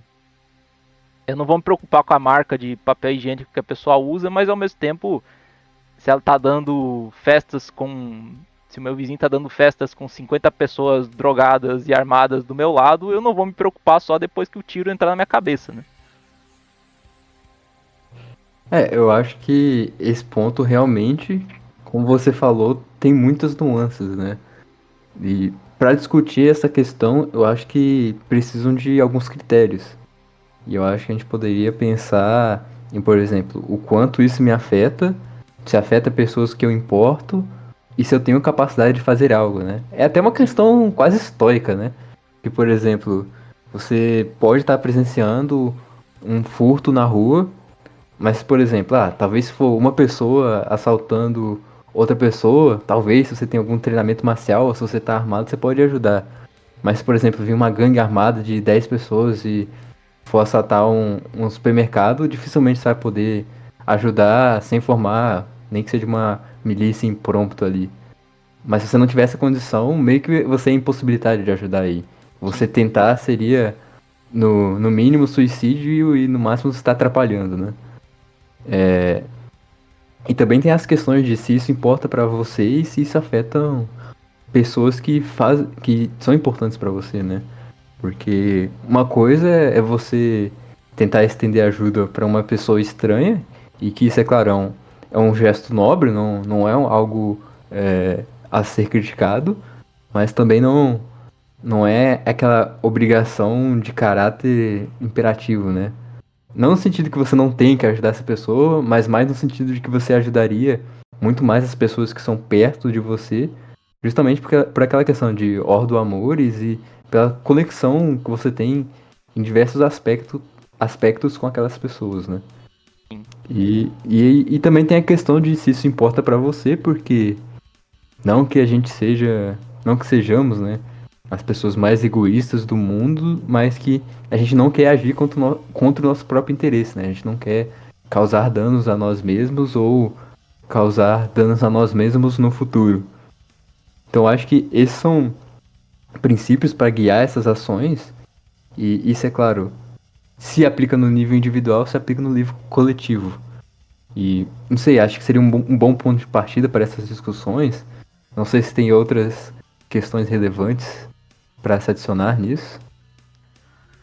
Não, acho que essa questão do ordenamento, ela acaba sendo muito importante, né? Por exemplo, volta um pouco para a questão da imigração naquele sentido, mas se você não deixar a pessoa atravessar as fronteiras, tipo, você está fazendo mal para ela, porque ela está buscando uma determinada oportunidade, alguma coisa assim, você está prejudicando ela. Só que ao mesmo tempo, também você tem que botar na balança o impacto que isso vai ter para as pessoas que estão ali do seu lado, né? Porque isso parece ter uma... É estranho, sabe? Como... Me desculpa, eu vou voltar um pouco no assunto. Como tem um pouco... Uma certa hostilidade sutil que a gente percebe em muitas discussões sobre imigração. Quando você, por exemplo, tem um grupo que está reclamando, sei lá, Estados Unidos, está vindo pessoal de outro país, mexicanos, e estão tirando os nossos empregos. E tem gente que, tipo, se sente, acha que tá fazendo um bom ponto quando vira para essa pessoa e pensa, você tirou esse emprego é culpa sua, porque você não é bom. E assim, parece que existe uma certa hostilidade à própria pessoa que tá do seu lado, entendeu? E meio que derrota toda aquela, meio que põe por terra toda aquela discussão sobre estar preocupado com pessoas chegando. Parece que, na verdade, você quer uma espécie de... Você tá punindo alguém, né? Até a própria postura de, por exemplo, por que quando se discute sobre isso no Brasil ou países adjacentes, tenta-se criticar muita preocupação com fronteiras como se fosse é coisa de gringo, vira-latismo, alguma coisa assim. Porque talvez no fundo muitas pessoas de países assim tem essa história de terem sido colônias ou alguma coisa assim, sentem uma necessidade de uma certa vingança, né? Você pega, por exemplo, muito brasileiro, teve aquele caso, o brasileiro foi para Portugal, pegou um empréstimo lá e voltou para cá sem pagar, né? E se justifica dizendo devolve o ouro, devolve o ouro. Existe em muitos casos uma lógica revanchista e muitas vezes até uma retórica de substituição. A gente comentou sobre questão cultural, né? Existe esse fenômeno, por exemplo, de que quando um determinado povo vai para outro lugar, e ele fica mais isolado, ele tende a preservar mais alguma coisa do que o que ficou lá, né? Talvez, em boa parte, as pessoas, sei lá, do Nordeste, hoje em dia do Brasil, falem de uma maneira muito mais parecida com o português de séculos passados do que o português de hoje, por exemplo. E muitas vezes isso, coisas assim são instrumentalizadas para se dizer, por exemplo, não, os portugueses de hoje, lá em Portugal, eles não são portugueses, nós somos. E meio que, por exemplo, não, nós vamos para lá porque de certo modo é nosso direito, né? De vez em eu vejo de uma maneira meio sutil às vezes essa retórica ou coisas parecidas para se dizer que nós merecemos isso aqui. E qual que é o resultado, né? Você tem que analisar certas intenções. Qual que é o resultado, muitas vezes, de você ter entrado de uma pessoa em um determinado país que é hostil àquele país, né? Que está basicamente buscando um certo revanchismo. Até esses dias, viu, alguma coisa de uma moça na Alemanha. Eu vim aqui, eu não tirei só o seu emprego, eu tirei seu marido também, porque ela arranjou um alemão lá. Aí você fica, cara, é uma vida motivada por ressentimento. Isso aí tem que ser levado em conta, entendeu? O quanto que as pessoas que você está aceitando naquele espaço tem consciente ou inconscientemente uma, como é que falo, um desejo de prejudicar quem os está recebendo, né? Eu vejo muito isso em relação assim, imigração daqui não, do terceiro mundo para o primeiro mundo, vamos dizer assim. Aí você pode dizer, mas isso não é problema seu. Sempre tem aquele tipo de argumento, de tipo, mas isso não te prejudica. Isso não te afeta, então por que você se importa? E revela mais sobre a pessoa do que revela sobre você, né? Você pensar, então o seu critério de certo e errado é o que faz, tipo, te afeta ou não, né? Talvez seja um motivo a mais pra você não ir pra lá, né? Fica aqui mesmo, que aqui já é Sodoma e Gomorra mesmo. Melhor o que tem de bom lá você não estrague, né? Pelo menos deixa alguma coisa sã e salvo. Mas exagerando um pouco a linguagem aqui, né? Mas essa questão é muito pouco considerada o quanto que existe. Eu vejo muito isso em povo latino, assim, o quanto que existe uma certa cultura de passiva-agressividade, assim. Fala, não, nós somos calorosos, festivos, hospitaleiros e tudo mais. Mas quando se trata desses temas, tipo, tem sempre uma coisa assim meio subjacente, um ressentimento, assim, uma vontade de dar o troco por algo que supostamente você sofreu. Sendo que você não é índio, cara, não tiraram o ouro de você. Trouxeram muito mais pra você do que você, enfim, do que foi tirado, supostamente. E muita gente não comenta esse assunto porque não é conveniente, né? Você assumir seus próprios vícios, né? Seus próprios desvios de caráter é problemático. Não sei se você gostaria de comentar alguma coisa sobre isso aí também, que eu lembrei de comentar. Eu acho que na primeira questão, da questão do emprego, muitas pessoas, elas... é um vício do trabalho moderno, né? Assumir que todo emprego é simplesmente um campo, um posto temporário onde você ganha uma quantidade abstraída de dinheiro, né? Mas se a gente pensar o trabalho de uma forma um pouco mais complexa do que a abstração completa que é o trabalho moderno, a gente vê que é uma coisa que está muito ligado a com quem você convive, onde você mora, o sustento da sua família. Em resumo, o trabalho é algo muito mais pessoal do que se quer acreditar, né? Principalmente em países que alcançaram um nível civilizatório maior, né? Você tem aquela questão do trabalho que você manteve por não sei quantos tempos, que você conhece o dono, que você ajudou a construir a cidade e tal. E você perder isso para um alien, né, no sentido geográfico do termo, que puramente vê ali como uma unidade econômica mais barata para te substituir, tem um efeito psicológico, mas também tem um efeito de traição, sabe? De Sim. você ter trabalhado para construir algo que vai ser meramente usurpado para um ganho ali de determinadas pessoas e aí conecta com o que você falou, que não tem nenhum apreço por aquilo, sabe? É tipo você construir algo grande que vai ser feito vai ser só gastado, né? Com a questão da degeneração também. Sim. E isso me lembra o episódio que teve recentemente, não sei se vocês vão saber, da França, né? Que eles ganharam, acho que foi esse o contexto, né? Que eles ganharam uma partida de futebol lá. Ou não sei se foi questão da Palestina, sinceramente deve ser a mesma coisa. Mas que eles subiram na estátua da Santa Joana d'Arc lá e profanaram ela, né? Sim. E aí você pensa, mil, se não me engano, 1440 alguma coisa, foi a Guerra dos 100 Anos, e se teve 600 anos, quase 600 anos, né, de história francesa depois daquilo, de pessoas que construíram aquele país, que zelaram por aquele movimento, zelaram por manter a história dos seus heróis, da sua pátria vivos, para uma pessoa completamente fora dessa realidade vir ali, começar a estragar tudo que tem, meramente por rancor, que nem você falou, rancor desse culto à vingança, ao ressentimento, ao fracasso. E você se sente ali traído, né? Porque tudo que os seus pais construíram, né? Que seus avós construíram, é simplesmente destruído de uma hora para a noite por um povo que não tem a menor conexão com você. E o aspecto psicológico e sentimental disso não pode ser subestimado, sabe? É uma desmoralização, né? E assim, eu não gosto de ser aquele tipo de pessoa que fica falando, o liberalismo isso, o liberalismo aquilo. Os liberalismos têm seus aspectos bons, mas tem esse problema dessa pretensão de conciliar todas as diferenças humanas, né? De maneira burocrática, talvez. E cara, quando você tem uma galera assim que não... Esse ódio manifesto, ou às vezes mais passivo-agressivo, você não vai... Não existe assimilação, não existe integração nesse total, nesse sentido, entendeu? Você tá não só desmoralizando as pessoas que já estão ali e cujas gerações anteriores construíram aquele lugar, como você tá convidando a uma coisa que é ativamente hostil a isso, né? Talvez a gente fique um pouco confortável, com uma certa inércia, né? Pensar que como as coisas estão de um certo jeito agora, elas vão se manter assim. Não apreciar, não, apreciar é anglicismo, né?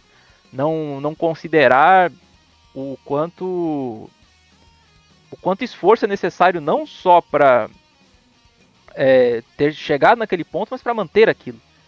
Pouco tempo atrás, eu lembro que tinha um vídeo de uma menina que, não sei de onde que ela era, do Rio de Janeiro, uma coisa assim, mas ela foi morar nos Estados Unidos e ela começou a falar assim: aqui eu percebi que ser pobre não é normal. O normal, tipo, aí ela dentro do mercado, comprando as coisas que ela queria, assim, ou que ela, sei lá, ter acesso a alguma mais coisas nos Estados Unidos e tudo mais. Eu falei, não, pobreza é normal, sim. A pobreza é a coisa mais normal do mundo, né? Eu pegar o Per Byland falando, né? A pobreza é o estado natural, original do homem, né? Você precisa saber, você precisa de esforço para ficar rico, né? Até mesmo a situação material do Brasil é uma coisa maravilhosa, por mais que a gente reclame. Compara isso com o Homem das Cavernas, entendeu? Você pode pensar, mas isso é uma comparação exagerada. Não, mas você está comparando com a situação material original do homem, né? A não ser que você pense que, pelo menos original depois da queda, né? Se a gente for considerar uma abordagem cristã. Mas você precisa de muito esforço para manter um certo nível de conforto material, e muitas vezes você precisa de muita violência para manter uma determinada paz, né? Ou para chegar naquele ponto. E o pessoal não percebe isso e acha que, em nome de uma certa conveniência momentânea, assim, da maneira como se falou, né, pensando de maneira plenamente econômica, que isso aí não vai se degradar por outros fatores, né? Se você desmoraliza aquele grupo que coordenou todo esse processo civilizacional, o que vai sobrar depois disso, né? Mas pode dizer, mas isso é futurologia, isso é consequencialismo, isso é indutivo, ou qualquer coisa assim. Tá, o que eu vou dizer pra você, né? Volta naquela questão de que isso já é dito por muitos autores, que libertarianismo lida com um recorte muito pequeno da realidade. É simplesmente, como que nós vamos resolver a questão do conflito sobre recursos escassos. ela não vai te dar respostas sobre a sua vida, ela vai te dar apenas uma resposta sobre coisas que você não deveria fazer ou limites que você deveria respeitar, né? E não sobre quais são os valores positivos que deveriam direcionar não só você, quanto a sua comunidade, né? Não sei se eu tenho mais algo a falar sobre isso. E... deixa eu ver... enfim, teria mais algum comentário nesse sentido? Não, acho que é isso aí mesmo. É mais a questão de que as pessoas, a civilização, ela tem um preço meio que implícito, né? Que é uma coisa muito difícil de construir, mas muito fácil de destruir, né? Tem até aquele vídeo famoso, não sei se você conhece, de um britânico, né? Fazendo um monólogo ao lado de um aqueduto romano, né? E aí ele fala da história de quanto tempo demorou para o Império Romano ser construído, de quanto tempo demorou para essas construções magnânimas serem construídas e de quão pouco tempo demorou para destruí-lo, né? Então, a gente meio que tem essa falta de noção de quão difícil são construir essas coisas e isso entra também naquela questão que você falou do conforto, né? Relativo conforto da modernidade. Claro que tem suas ressalvas a modernidade, né? Tem muita coisa a ser criticada, mas muitas das coisas que a gente tem hoje a gente toma como dado, mas que se a gente perdesse o caminho claramente sendo traçado de que estamos perdendo, seria muito difícil reganhá-las, né? Reconstruí-las. E falando até da questão dos romanos, uma coisa que pouco tempo eu acabei ouvindo, assim, é tudo especulação, né, que esses estudos arqueológicos, históricos são sempre meio difíceis, mas a gente muitas vezes pensa, por exemplo, o Império Romano do Ocidente, né, teria sido destruído necessariamente por um grande influxo de pessoas, mas o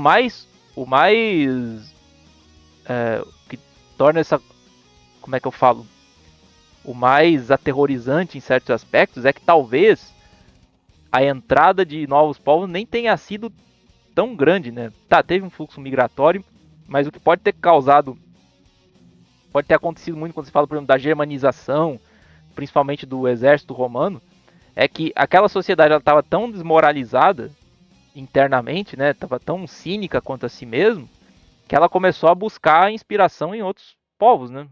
Você vê, por exemplo, boa parte da mudança de táticas, de equipamento do exército romano nem era pela adesão de auxiliares germânicos, e sim porque dentro do próprio exército, de romanos realmente étnicos, se buscava tentar emular isso aí, porque o povo germânico era visto como uma espécie de bom selvagem diante com valores, com virtudes e tudo mais, diante de uma certa degradação da sociedade romana como um todo, né? Então como é que fala? É uma destruição sem nem necessariamente uma invasão, né? Você vê, por exemplo, o quanto de gente que fica fetichizando o Islã, por exemplo. Ah, o Islã é nosso aliado contra o wokeismo e tudo mais. Diminuiu um pouco, mas você ainda vê elementos desse tipo, que meio que tem aquele desejo implícito de que, por exemplo, seria bom, sei lá, se o califado internacional tomasse o Brasil, pelo menos ia moralizar o Brasil, sabe? Já adota aquela mentalidade de... Já tá submisso antes da invasão. Já vai receber a invasão de prostrado no chão, virado pra Meca, entendeu? Que também é uma coisa... É extremamente perigosa, assim, essa mentalidade, né? Às vezes nem a imigração vai causar problema, é a própria fraqueza moral do povo que já tava lá, né?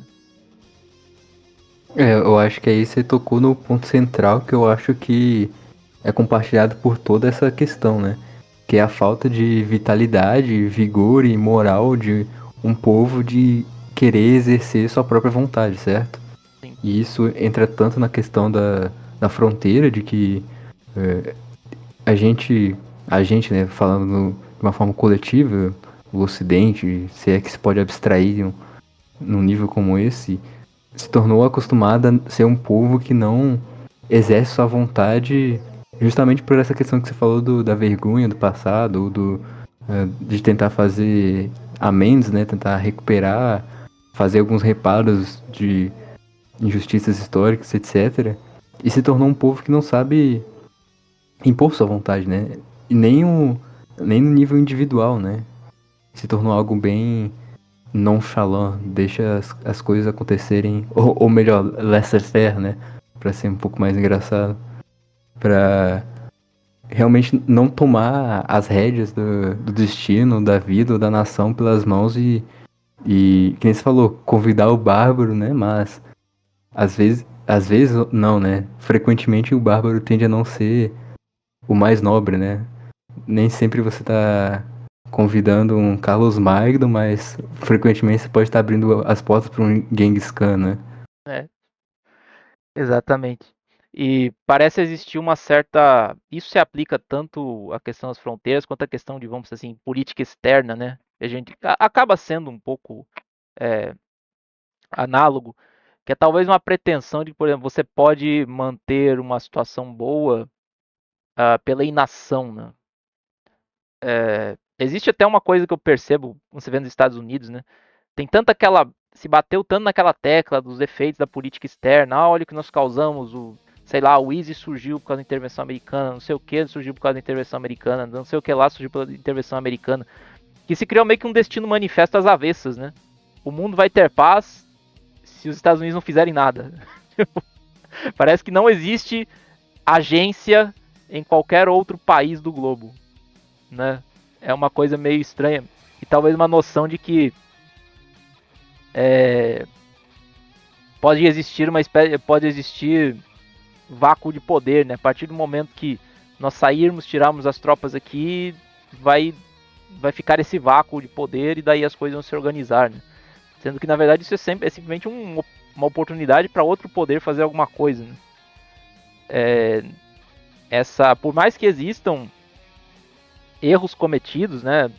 Seja pela, vamos dizer, civilização ocidental, e sempre tem uma coisa a falar, olha o cara ali, o latino, o brasileiro, acho que ele é ocidental. Tá, nós ocidental somos o quê, então? Eu não sou, pelo menos, não sou iraniano, eu não sou, né?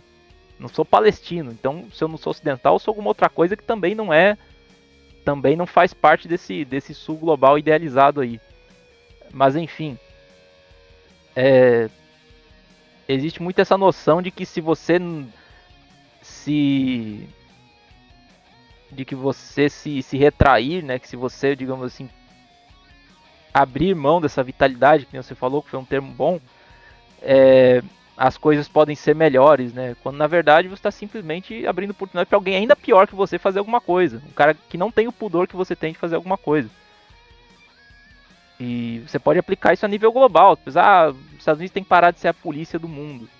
Tá, eu entendo isso de um certo ponto de vista, mas por outro lado também, se eles pararem de ser, vai ser outro, cara. Entendeu? Não vai deixar de ter uma polícia do mundo. Qualquer espaço que o bloco Estados Unidos e Europa cedeu, já tem mais gente lá. A França tá saindo da África. O Wagner Group já tá lá. A China já tá lá, entendeu?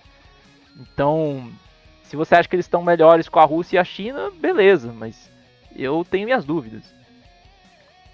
Então, eu acho que muito dessa questão tem sempre aquela questão do equilíbrio, né? Eu acho que de fato a gente não quer um retorno ao globalismo americano à la Wilson de derrubar todas as monarquias da Europa porque sim. Mas a gente também não quer um isolacionismo bobo, né? De deixar qualquer um cagar no seu quintal sem você fazer nada. Então tem aquele meio termo que entra até na questão de migração de até que nível você vai estender a sua simpatia, né? Sim. Você tem níveis razoáveis e tem aqueles níveis mais ideológicos e idealistas, né? Você pode estender a sua vontade de proteger para sua família, para suas conexões de segundo grau, sei lá, para sua cidade. Mas você estender isso para, por exemplo, todas as formigas do mundo é um exagero completo, né? Então, dentro disso você tem idealmente um meio termo que a gente consegue agir de forma ótima, né? Não que pensando em termos de mercados, não que isso seja atingido, mas é algo que a gente pode entender se a gente fazer as coisas da forma certa.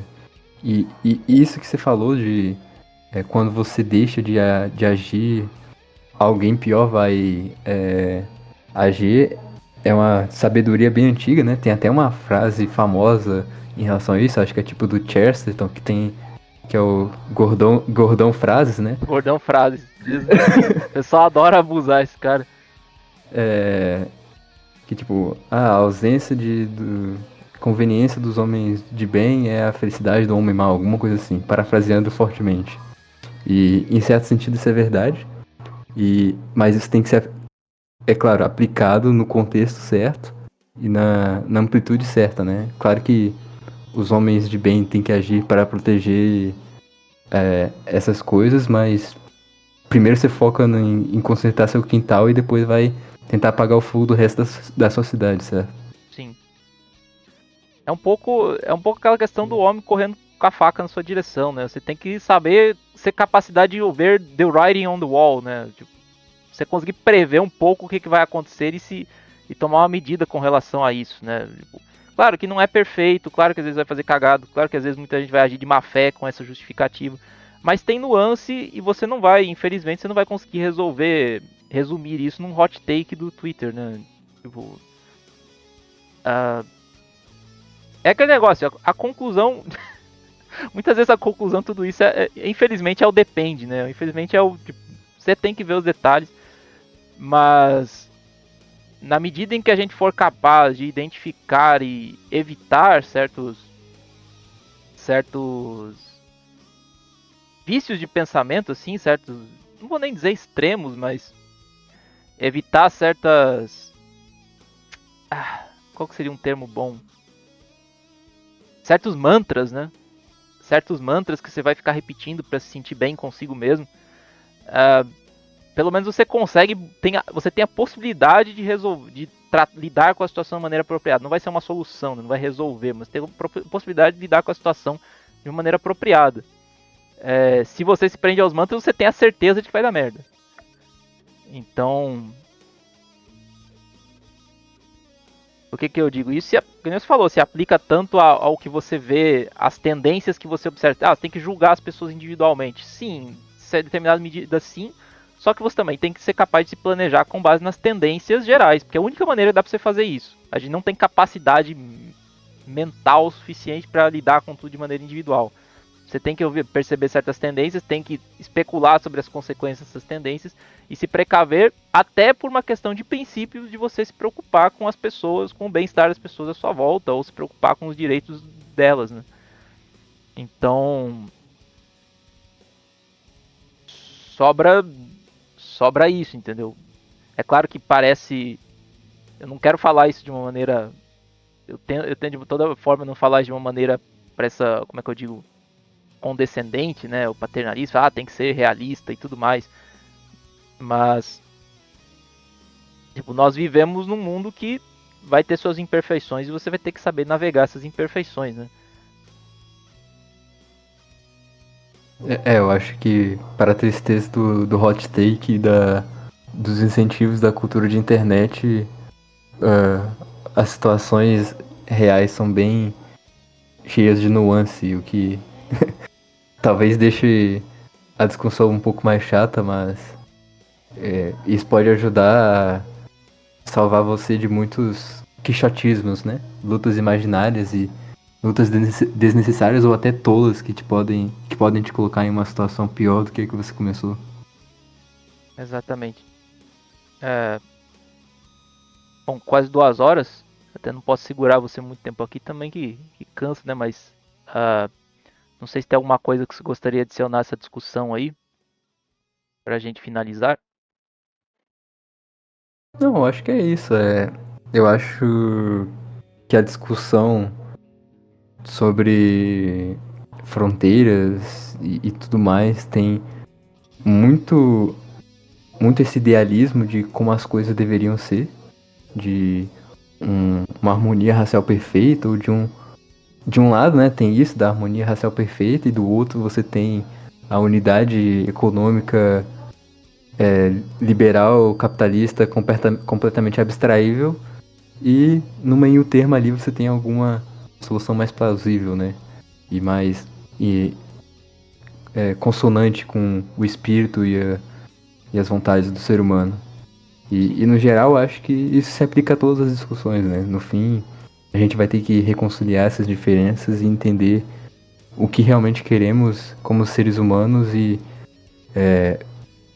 como a gente pode fugir desses certos paradigmas que não levam a lugar nenhum, mas que colocam a gente em uma situação menos favorável ao espírito humano e fugir dessas abstrações perigosas. Não, é um tema muito importante ser discutido bastante. Meu único receio é que talvez acabe não sendo do interesse da maior parte do público potencial, justamente porque a gente comentou um pouco sobre essa questão, esse niilismo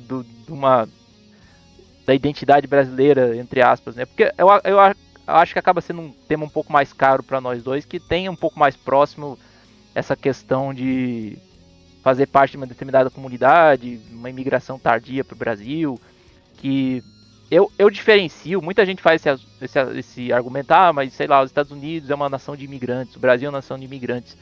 Tá, mas é um processo migratório de pessoas que vieram para construir alguma coisa, né? Construir uma comunidade. Tem muitas cidades aqui, pelo menos no sul, no Espírito Santo eu sei que também tem também, que o pessoal realmente se isolou, não que precise se isolar, mas foram pessoas que foram para um determinado lugar, que ou não tinha nada, ou era uma cidade muito pequena, e construíram alguma coisa pensando em criar uma vida nova, e nisso criaram uma cultura nova também, né? Quando a gente fala muito hoje em dia, é muito nesse sentido que você comentou da unidade econômica, né? Até mesmo o europeu, quando vem para o Brasil, o cara vem o quê? Vem para uma capital e ele rapidamente se abrasileira, ele vem para aprender a ser brasileiro, alguma coisa assim. Ele não vem para tipo adicionar alguma coisa dele, criar uma comunidade dele. E essa distinção muitas vezes ela é bastante alienígena, né, para boa parte das pessoas daqui que, sei lá, não tiveram contato com, sei lá, uma cidade que surgiu de uma colônia, alguma coisa assim, e perceber que existe uma imigração, um tipo de imigração que tem uma simbiose que pode ser positiva, e existe o tipo que meio que só ou, ou aliena o imigrante ou, sei lá, basicamente dilui a cultura local, né? Meu medo maior é esse, É, mas a discussão ela rende muito e eu me interesso por ela assim, quase infinitamente. eu acho que um ponto que a gente pode tirar como conclusão disso é que não se pode discutir imigração, identidade e essas questões raciais como uma coisa só, né? Elas precisam ser entendidas como fenômenos complexos e distintos. O que eu quero dizer é que, por exemplo, não existe um só tipo de imigração. Você tem a imigração puramente econômica, você tem a imigração por vingança, você tem a imigração para criar colônia, você tem a imigração para ser um cosmopolitano. Então não dá para se falar também de imigração como um movimento único. É um fenômeno complexo que isso vai referenciar questões já complexas como identidade no Brasil. E isso gera muito conteúdo para discussão, né? E são coisas que deveriam ser resolvidas, não sei se vão ser resolvidas no futuro, mas pelo menos vão ser interessantes de conversar, né? Perfeito. Então, isso renda ainda muitas conversas, mas mesmo que não renda, eu já agradeço pela que aconteceu agora. Então, para finalizar, gostaria de agradecer você que assistiu e está assistindo agora, se assistir depois. Se puder, comente aí, dê sua opinião sobre esse assunto que me interessa bastante. Também gostaria de agradecer especialmente o Gustavo, que participou aí, aturou este que vos fala durante 2 horas para realmente enriquecer essa discussão aqui, que se fosse só eu sozinho, talvez ficasse um monólogo um pouco bitolado. Então, muito obrigado mais uma vez, Gustavo. Agradeço também, Léo, e agradeço também a vocês que me ouviram até agora. Então é isso aí. Obrigado aí, pessoal, e até a próxima.